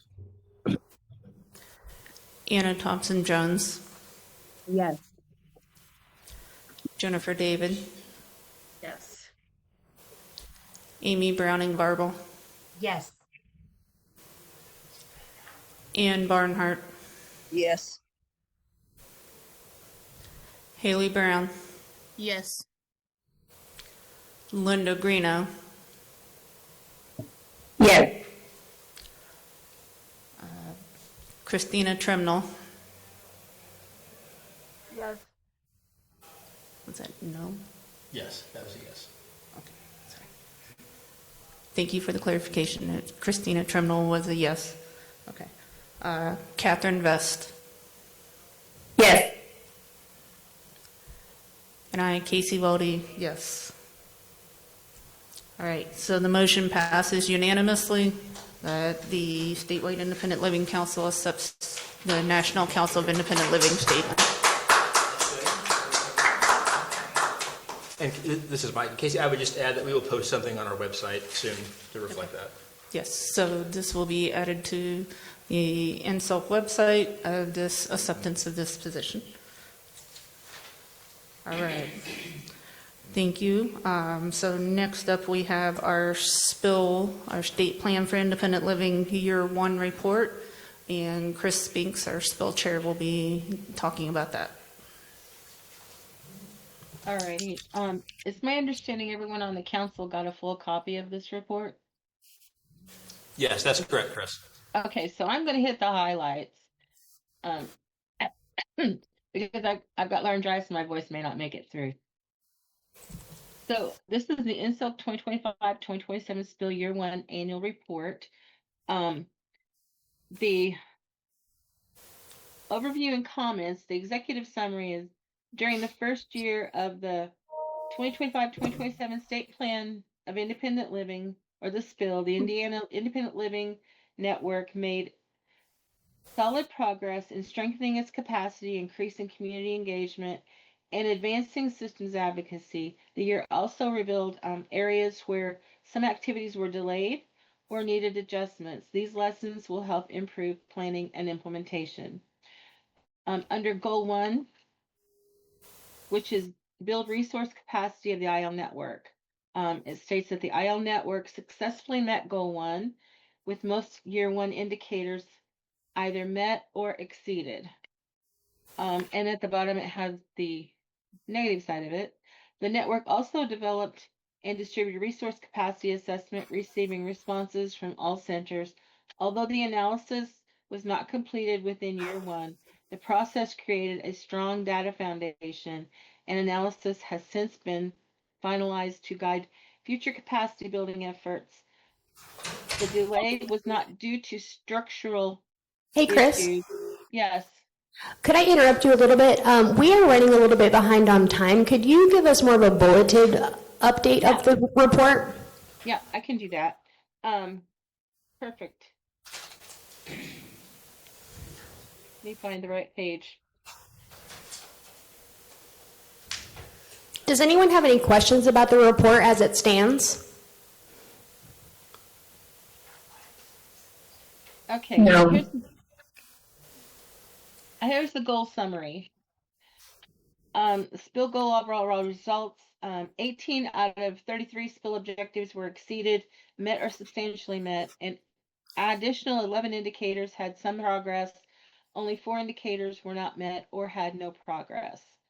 The majority of all of the indicators were substantially met or partially met. Goal 3, objective 2 was not met, but I think that's because we had no way to actually collect that data, and we are correcting that. That's pretty much the sum of it, isn't it, Mike? On the funding, I was happy about this. The funding, the goal was to increase, I think by 2%, that everyone increased their other resources at the center level by 4.63%, making a difference of from 6,080,840 to 6,362,280. So, and our PPR increase was 2% with the goal, and we increased it to 18.4%. So we are making good progress on this bill. And like I said, you guys, you have the actual document. Is that sufficient, Mike? I think that's good, Chris. Everybody's had the document. If they have questions, they can bring those up. All right. But we would need a motion and a second to approve that. This is Casey. We need that motion to accept the spill report as it was presented so that we can share that on the INSILC website.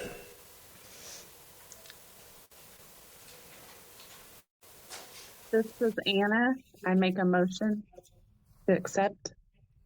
This is Luis. I second that. All right, this is Casey. We have a motion on the floor to accept the spill annual report year 1 as it was presented to the council. We will go through roll call vote now. Luis? Accept. Anna Thompson-Jones? Accept. Jennifer David? Accept. Amy Browning-Varble? Accept. Ann Barnhart? Accept. Haley Brown? Accept. Linda Greeno? Accept. Christina Trimnall? Accept. Catherine Vest? Accept. And I myself as chair also accept. All right, so the motion passes unanimously. The report will be shared on the INSILC website and shared publicly. So, all right, so our next agenda item is the spill dashboard report. It is in a new format that was presented from basically our meeting in September. I will turn it over to Mike to discuss in a little more details on it. Thanks, Casey. And just as we start, I just want to take 1 second just to thank our operations manager, Katie Myers, for doing the legwork and putting together that spill report and the dashboard. Lots of folks have seen it and contributed, so thanks to everybody, but Katie really took the lead on pulling all of this together. So thanks so much. We wouldn't have these without your hard work, so thanks for that. And I do want to say with the spill dashboard, this is something that ACL has specifically asked for, and we think it's great too to be able to give you guys a more concise and more up-to-date information on where the current spill is and where we are with the indicators for those. So I'm not going to read through the indicators on here, but I do want to show you, to mention just a couple of things, that there is a spill dashboard publishing schedule on page 2 that will show you kind of when we're getting the data and then when our goal is to have that up. So you can always look there and kind of see when the next version of this, when our plan is to have that posted. And then there's a nice summary in there too of kind of where the goals are in terms of, as Chris was talking about, if we've exceeded them or met them or partially met. So you can kind of see a summary for where they are there. And then in this dashboard, for everything that is either partially met or not met or no progress, we have a remediation plan in there too, where we're talking about how we're going to get those up to being met or exceeded. So that way we're addressing all of that, anything that is falling short of where we want it to be, and we have a plan that's available to the public to see how we're going to fix those things. So this will get updated as well to the website as soon as we have it approved, but we did want to have you guys have a chance to see this new format that you also got with your packet of information. So just as with the report, we'll need a motion and a second to accept.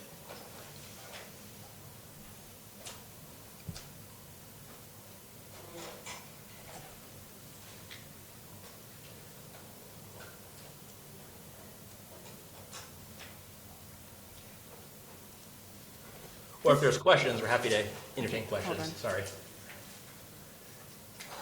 This is Ann. I would just like to say I appreciate the graphs and the explanations as well. Both. It makes it a lot more understandable, and I make a motion to accept. This is Jennifer. I second. This is Catherine. I second. All right, thank you. All right, so we now have a motion on the floor to accept the spill dashboard format and report that will be continuing on an ongoing basis and posted on the INSILC website for review. So we have a motion we now need to do our roll call vote. First, we have Louis Roman. Accept. Okay. And then we have Anna Thompson Jones. Accept. Jennifer David. Yes. Amy Browning Barble. Accept. Ann Barnhart. Accept. Haley Brown. Accept. Linda Greeno. Accept. Christina Tremnell. Accept. Catherine Vest. Yes, accept. And I, as chair, also accept.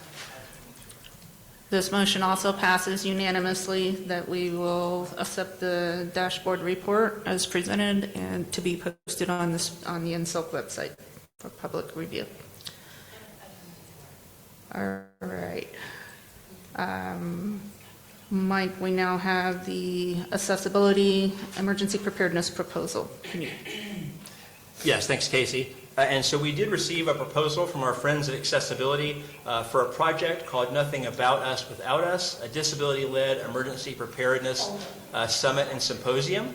They're asking us to give them a grant for $20,000 to sponsor that. The total event cost is $37,000, and so we would not be covering the full cost of that event. But a couple of things about this. Really, it's a really cool project working with in Hendricks County around emergency preparedness for people with disabilities. Some of the outcomes I want to highlight here for you guys is they're expecting 2 to 3 projects launched, and over 80% of those project goals to be achieved within 6 months. The 25 plus people with disabilities will be trained in emergency preparedness advocacy and project leadership, and that 50 or more total attendees will attend the summit sessions, and that one of the outcomes will be a video documenting needs, solutions, and advocacy results, and that will be available to us and the SILs statewide to support outreach and replication. And then they're going to have a concise playbook, which will include agenda, tools, roles, and budget, enabling replication in other counties so that we can copy this and do it across Indiana. So it really is, I think, a really good project. You guys have a copy of the proposal in your packet, and I do want to also mention, too, that it hits several of our spill goals.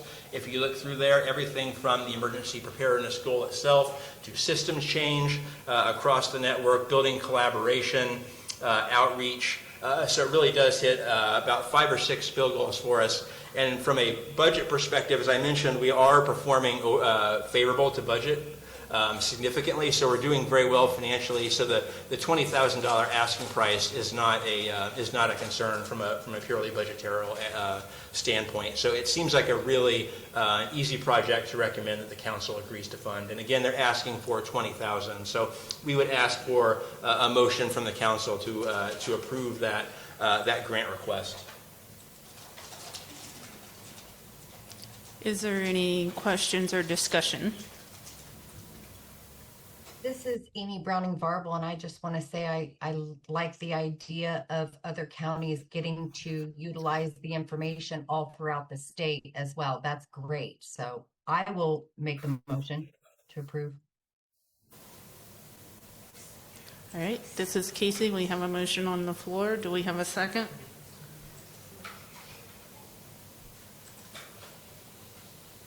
This is Christina Tremdell. I'll second that. All right, this is Casey. We have a motion on the floor to accept the emergency preparedness proposal from Accessibility in supporting the project and providing $20,000 for that project. And the motion, so we now have our roll call vote to either accept or not. Louis Roman. Accept. Anna Thompson Jones, sorry. Accept. Jennifer David. Accept. Amy Browning-Varble. Accept. Ann Barnhart. Accept. Haley Brown. Accept. Linda Greeno. Accept. Christina Tremnell. Accept. Catherine Vest. I abstain. Okay. And Casey Weldy and myself as chair, I abstain also. And I abstain from that as a resident of Hendricks County. So. All right, so this is Casey. The motion passes with majority yes and 2 abstains. So we will move on. Mike, we now have the Inclusion Institute. Where are we at with that? Yes, this is Mike, and we're working on a project to continue to sponsor the Inclusion Institute. We're still finalizing the final details of that, so we're going to table that vote for our June meeting, so I'll have more information to share then. All right. This is Casey. Okay, so the Inclusion Institute proposal will be tabled to the next meeting, and next we have our strategic plan discussion. Also, Mike. Yes, and I did cover that in my executive director report, and that's just that we are seeking facilitators for the strategic planning process, and we have applications in that the executive committee is reviewing, and once we have an update on that, we will share that with the full council.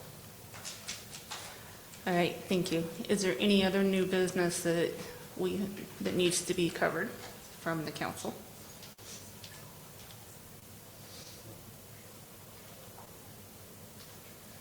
Okay, so this is Casey. I don't see any requests for any other new business, so we'll close out new business, and it will be time for 15 more minutes of public comment.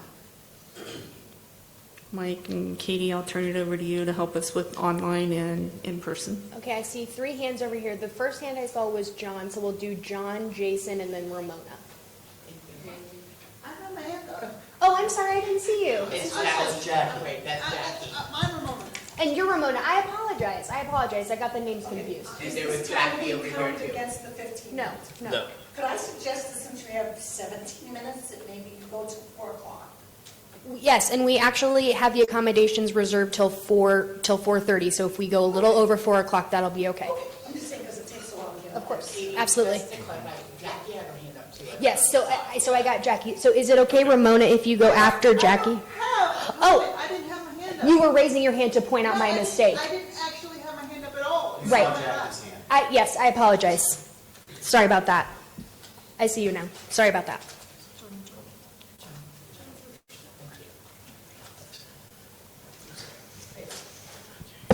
Thank you. Hi, John Ginrich with the League. First of all, thank you, INSILC, for actually adopting Nicole's stance on guardianship. I appreciate that.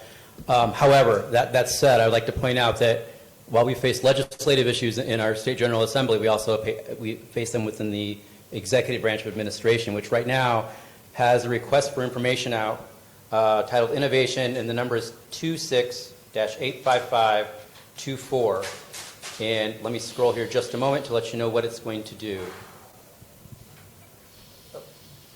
Sorry, looking on this on my phone. I apologize. What was those numbers again, John? Yeah, one sec. 26 Thank you. -85524. Okay, thank you. So essentially, in a state that removed all of its state developmental centers or state hospitals or institutions, whatever you want to call them, by 2007, this is to, one moment. I'm just going to read a couple of the paragraphs. The Indiana Family and Social Service Administration, Division of Disability, Aging, and Rehab Services, Bureau of Disability Services, which is BDS, is exploring the possibility of expanding the availability of comprehensive rehabilitative management needs facility, CRMNF, beds across the state. Essentially what this would do is this would create facilities that are 10 beds or less for people with intellectual disabilities who are dual diagnosed with mental illness. It's supposed to be short-term rehabilitation. However, when we've done away with our state institutions, we should be looking at home and community-based services, not seeking out for-profit providers to provide these services. So if you take a look, if you go out to the IDOA website and type in that number, it'll pop up. I'm significantly concerned about this one. Thank you. Thank you, John. Hello, my name is Jason Glenn, and I'm here to tell you about the amazing people at Everybody Counts. Last year, in September, I, as one of many of my friends and colleagues that are in this room today, had the opportunity of a lifetime when we attended a conference. Most of us knew nothing about each other, but now we are a family. Even when an individual came into our center during one of our sessions and attacked us, it showed that we are resilient and we are here to help you. My question, if I can address Mike. Mike, I would be honored to be appointed by the governor. How can me or any of my colleagues that attended the training, how can we get on that nomination list, and how can we help you? Thank you. Sure, this is Mike. I can answer that. We have council applications, I believe, are on our website, and we will start our summer campaign for recruitment, and that usually starts in June. So that once that goes wide, you'll see that on our website and our newsletter and social media and all of that. So if you're following us in those places, you'll see that as soon as it's up. Thank you. Hi, my name is Jackie Morales. I started as just an individual myself, and then I have later become involved in independent living. What I have noticed very quickly and even very apparent in this meeting, that there's no community, absolutely none. Those of you that are at the table and those of you that are online, there's no conversation. How are we supposed to give feedback? How are we supposed to be able to support you guys or even get support for ourselves when there's no conversation?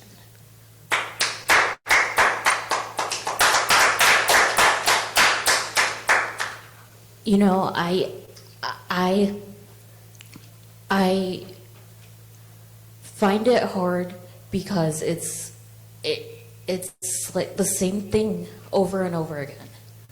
You know, whether it be in our communities that there's no support, in our government there's no support, and then also to see it here in the people that are supposed to be helping us. You know, you guys have a platform that you could use for good.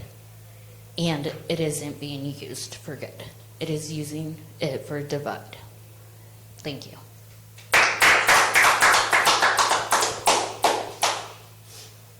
We have somebody online who'd like to make a comment.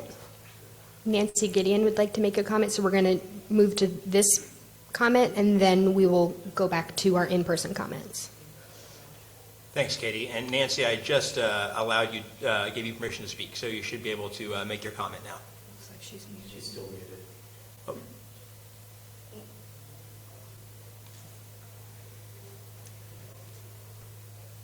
Nancy, you should be able to unmute on your end and then make your comment.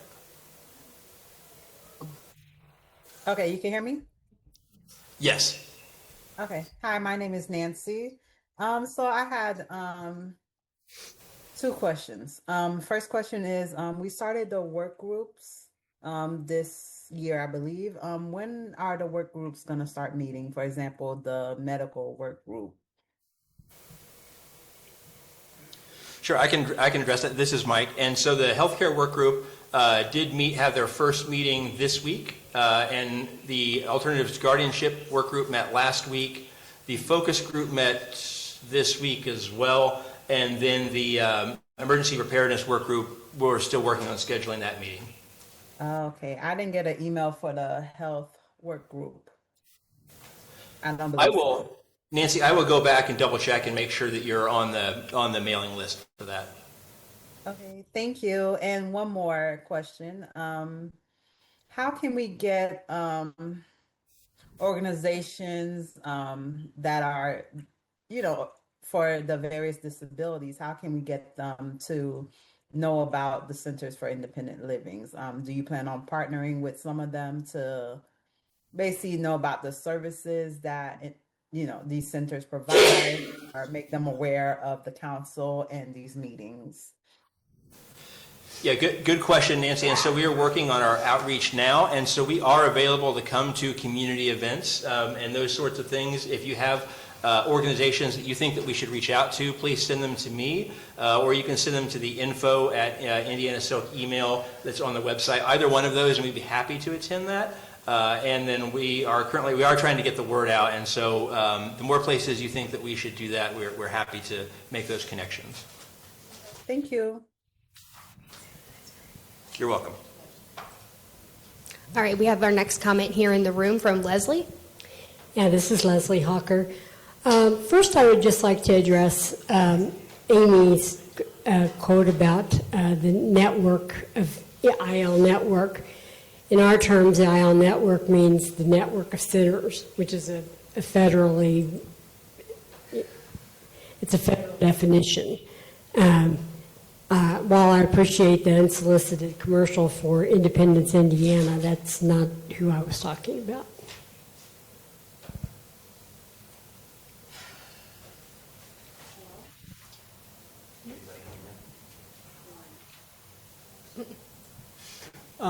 First, I just want to thank Mike and Katie for taking time to read that policy about guardianship, the nickel statement. I didn't know it, so I appreciate you taking time out of your meeting to do that. I know it took time away from it. But the other thing, I just kind of asked you guys a question about, you guys have talked a lot about outreach, and I've heard a lot about the website, and I'm just wondering what other forms of communication are you using to get out to the communities about meetings and events besides just the website? Is there anything else you're doing or working on to improve that and become more visible other than the website for people?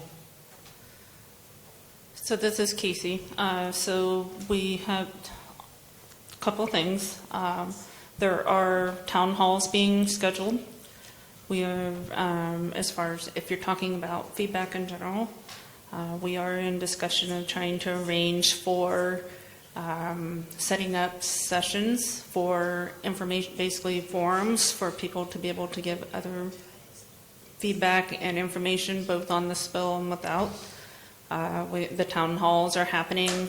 Those are places that feedback can be given, and what we're doing is pulling in local lawmakers and officials at the time, trying to collect that feedback and information at the same time. You absolutely, on the feedback website, and we'll probably try to come up with some other ways, but we're reaching out to veteran agencies, we're reaching out to youth groups and so forth.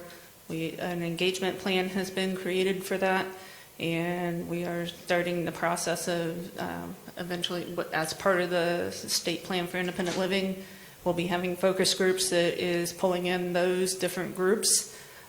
So it's coming. We're working on getting these things together, so it is not just the website. So there's all these different things, and Mike and Katie have been really working hard on trying to get a lot of things scheduled and getting these in place.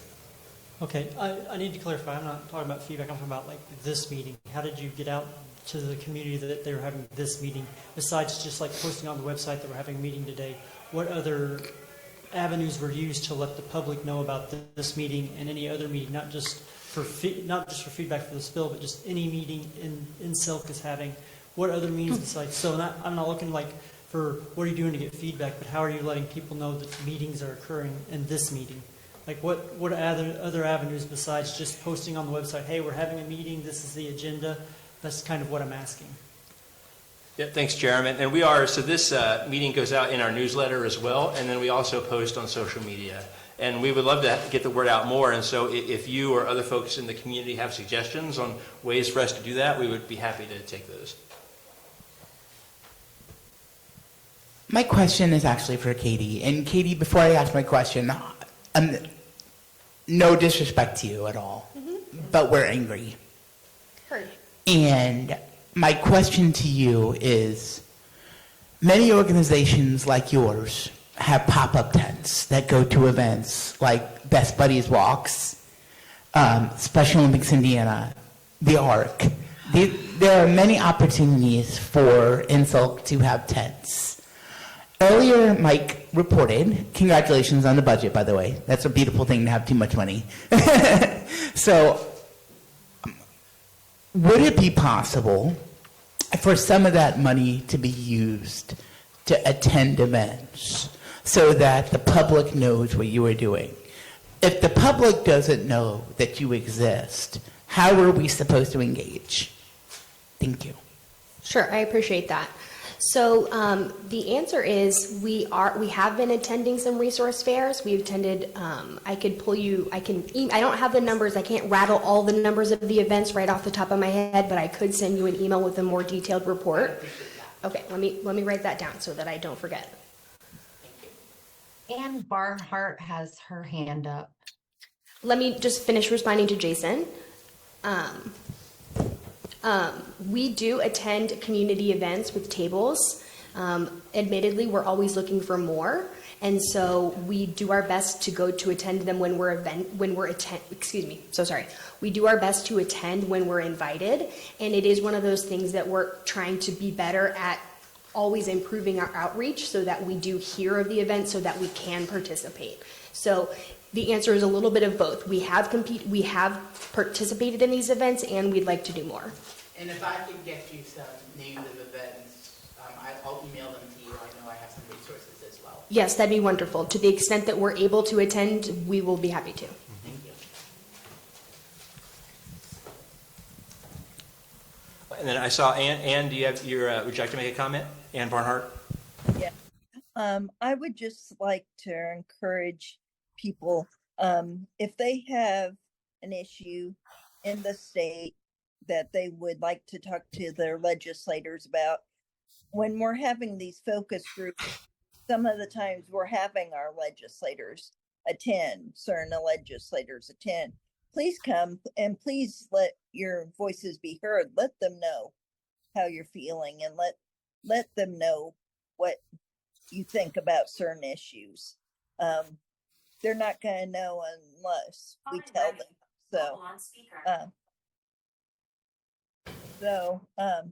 That I would just encourage people. Okay, we have, we'll let Chris speak, and then I have a comment from Brianna in the chat. This is Chris. I just wanted to say, if INSILC has information that we could take with us as SILs or as other advocates we should be taking that information along with us as well, because there's only, 3 people in the INSILC office. So we could also help do that advocacy and that outreach for INSILC as a council. Okay, thanks. And then I just wanted to read, Brianna was having microphone issues, so she didn't raise her hand. She said, I'm having issues with my microphone, but I did want to ask if the council shares the public concerns about legislation facing Section 504 and people dying. I'm still very put off by the lack of response to Jeremy, Jerem, and John's comments.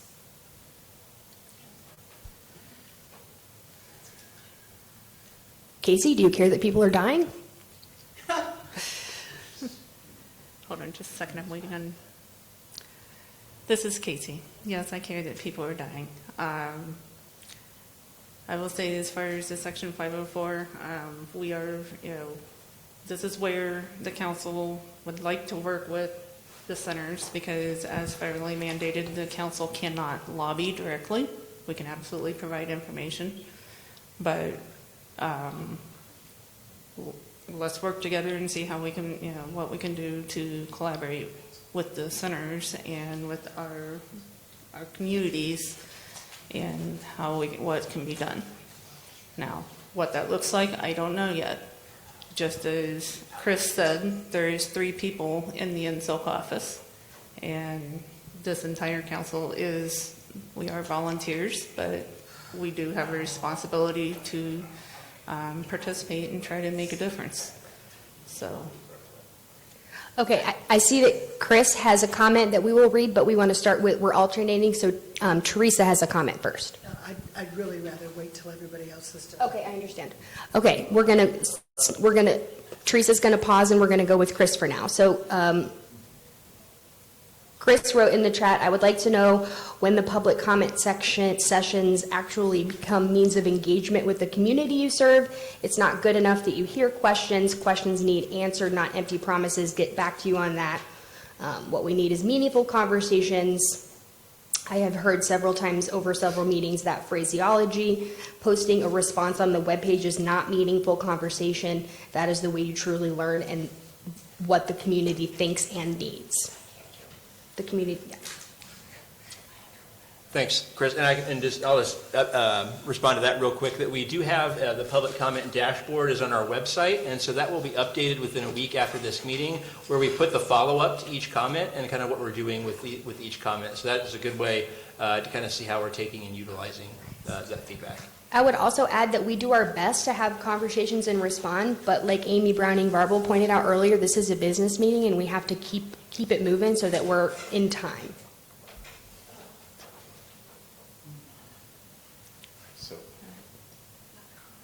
Okay, great. Okay. Sorry to jump the line a little bit, but so a couple comments real quick. One, in regards to Amy's report on Independence, Indiana, as part of her center director report. There is a perceived conflict of interest created by having 2 different networks in this state. Your inclusion of that in the center director report just supports that perception of a conflict of interest. That conflict of interest was also supported last year when this council, which at that time had at least 4 people employed by centers that are part of Independence, Indiana, voted to award a grant to Independence, Indiana, and the only person who recused themselves from that vote was the center director representative. There were 6 other members who were absent. All you have to do is look at your own minutes to see that there was not an eligible quorum to vote and award that funding without people who were actually employed by centers that would benefit from that funding. That is a conflict of interest that you guys did blatantly. The other thing that I wanted to comment is everybody with a disability at some point is impacted by nonverbals that our community sends to us. Whether you're going into a hotel room and you have to ask somebody to lower the shower head so you can use it, or you're in a restaurant or a grocery store where you can't access the information or the programs or the accessible accommodations. Look at the nonverbals that you set up in this room for your first hybrid public meeting in over a year. We came in, there was nobody to welcome us because you were all facing away from the door, facing away from us. Katie, you did recognize me. I do want to acknowledge that. And I want to applaud you guys for finally accepting Nichols' statement on guardianship. Why were you ever in a position where you felt like you needed to vote to accept that? It doesn't make any sense. Look at these things and think about what you are doing. When you knowingly set up a room that's about people with disabilities, the public being able to engage with you, why would you set it up so that people with disabilities would come in and have to rearrange the room? A lot of different reasons, Jeremy. Yeah, you guys didn't put the thought into how to make certain you were not sending the wrong nonverbal message to the people that are here to engage with you. That is the same issue that happens in restaurants, hotels, grocery stores, everything we engage with. You are here to be our connection, our engagement, and our advocacy. The reason I brought up Section 504 is because it speaks specifically to your system advocacy goals in the spill. You talk about having made progress in the spill, but you've done nothing to make certain that our state gets out of that lawsuit for 2 years. That's my comment. Jeremy, and this is Mike, and I would just say, if you have, this is our first hybrid meeting, and I definitely hear the comments about, the room set up and the way, and allowing folks to feel included. So we will take that feedback and we will incorporate that into our next meeting. I mean, this is our first attempt at it, so we're trying to continue to try to make that better. So we will. And I appreciate that, but none of you are new, and all of you have been on these meetings. I appreciate that, but none of you are new. All of you have been on hybrid meetings. You allowed 15 minutes before your agenda began to figure out the issues, and you still had them going on for another 20. That 15 minutes wouldn't have fixed the orientation of the table. The table is this way for a reason. It is not to make you feel excluded. It's something we can consider in the future, but I don't think that your criticism is really fair. Sure it is. You all live this. Every single one of you. You know, you're supposed to know what makes a room accessible. If we were training, the first thing we would say is, don't put your back against the audience. This is Casey. Have random seating. That's standard rules of access to public meetings. If this is a council on independent living and you don't even know that, God, don't count this against my time. I'm sorry, but I beg your pardon? I can't hear. What? Nothing was said. Nothing was said. Okay. At the table. So there is no excuse for you not knowing how to set up a public meeting that is welcome to people with disabilities. There is no excuse. Nothing that you can say that makes that excusable. Okay, then are you ready to give your comment? Sure. Thanks for all the feedback. So firstly, I have a statement to read on behalf of the Board of Directors, staff, and disability communities served by our centers. But firstly, I want to ask, who was the genius that selected this location for a public meeting, the first one you've had in 6 years? It sounds like the answer to that question won't be received very well. Well, that's a hell of an assumption, darling. I asked, okay, who was the person that identified a location not on a bus line 25 miles north of Indianapolis to have your first public meeting in 6 years? What was, okay, not who was the person, what was the rationale behind that decision? Sure, this is Mike. And so we sought recommendations from our network, and this was a location that had been a successful conference for people with disabilities in the past. And so I'm in the network. I am in the network. I am sick and tired of you guys talking about network, because we are in the independent living network as defined by the federal regulation. We were not asked, because the first thing I would have told you is it should be on a bus line, all of the standard guidelines for having a conference is not a public meeting. Two different standards. Anyway, so. This is Casey. It's after 4 o'clock. Comment period. Hold is it done. a damn minute. She told me till 4:15. What? We have time to finish. She just public- told me I'm that. sorry. Nice try. No, I thought Nice we try. were done. Now, The if meeting you've been is listening to the technically same done at 4 o'clock. conversation as the rest of them, Okay, as you would the have chair, heard I'm that. asking you to stop. I beg your pardon? to hear what she has to say. Thank you. I would like to hear it, please. This is Catherine.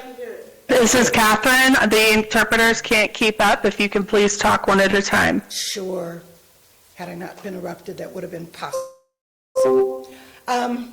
So, it is really sad that you don't recognize that you have allocated more time for roll call votes than for public comment.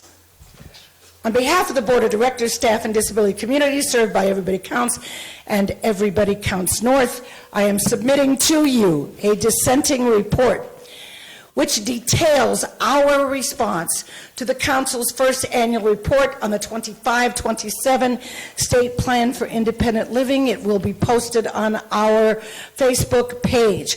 The observations, questions, and concerns that it contains reflect what appears to be either an inability or a refusal on the part of this body to understand or meet your responsibilities to Indiana's disability community.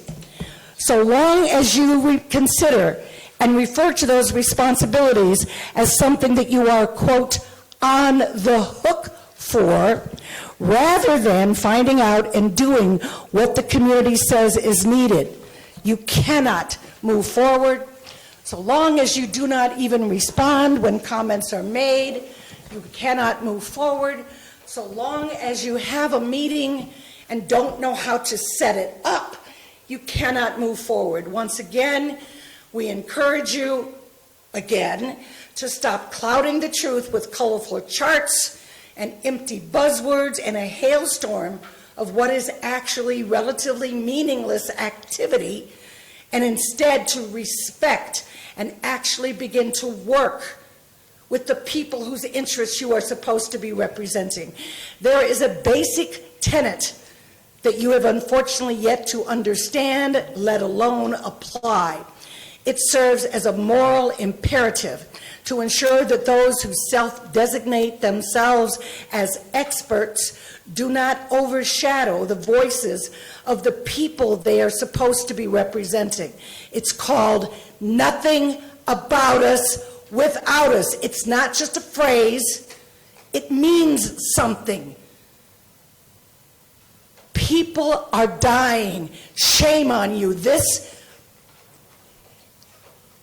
is the most ridiculous waste of time, space, energy, and money that I have ever witnessed in my entire life. Thank you. All right, thank you.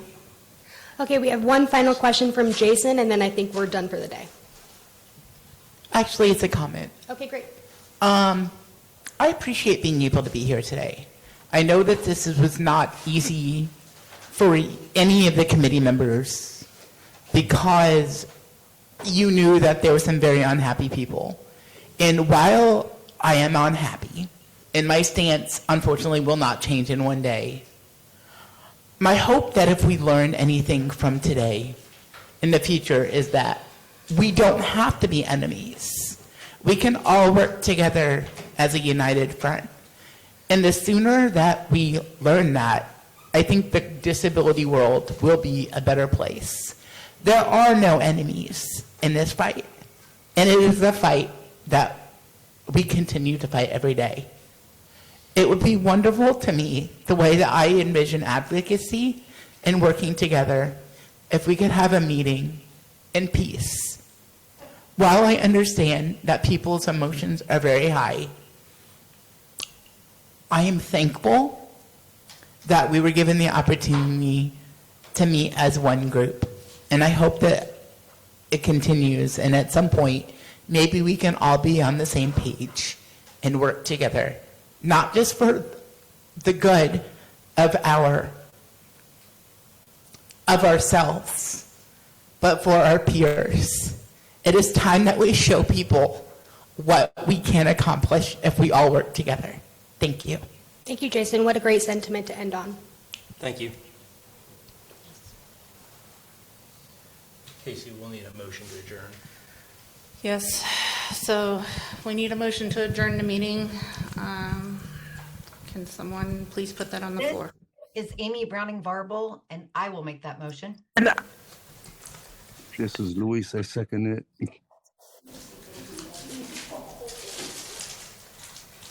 All right, this is Casey. Lewis? Accept. Anna Thompson-Jones? Yeah. Jennifer David? Yes. Amy Browning Varble? Yes. Ann Barnhart? Yes. Haley Brown? Yes. Linda Greeno?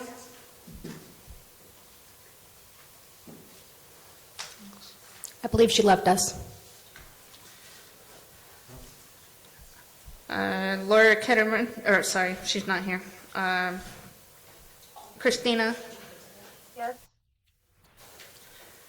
Catherine Vest? Yes. And I also agree. The meeting is adjourned. It is 4:10 p.m. Hey, I have a question. All right, thank you, everybody. Thank you all for coming, and we will talk more soon. Yeah, thank you for coming.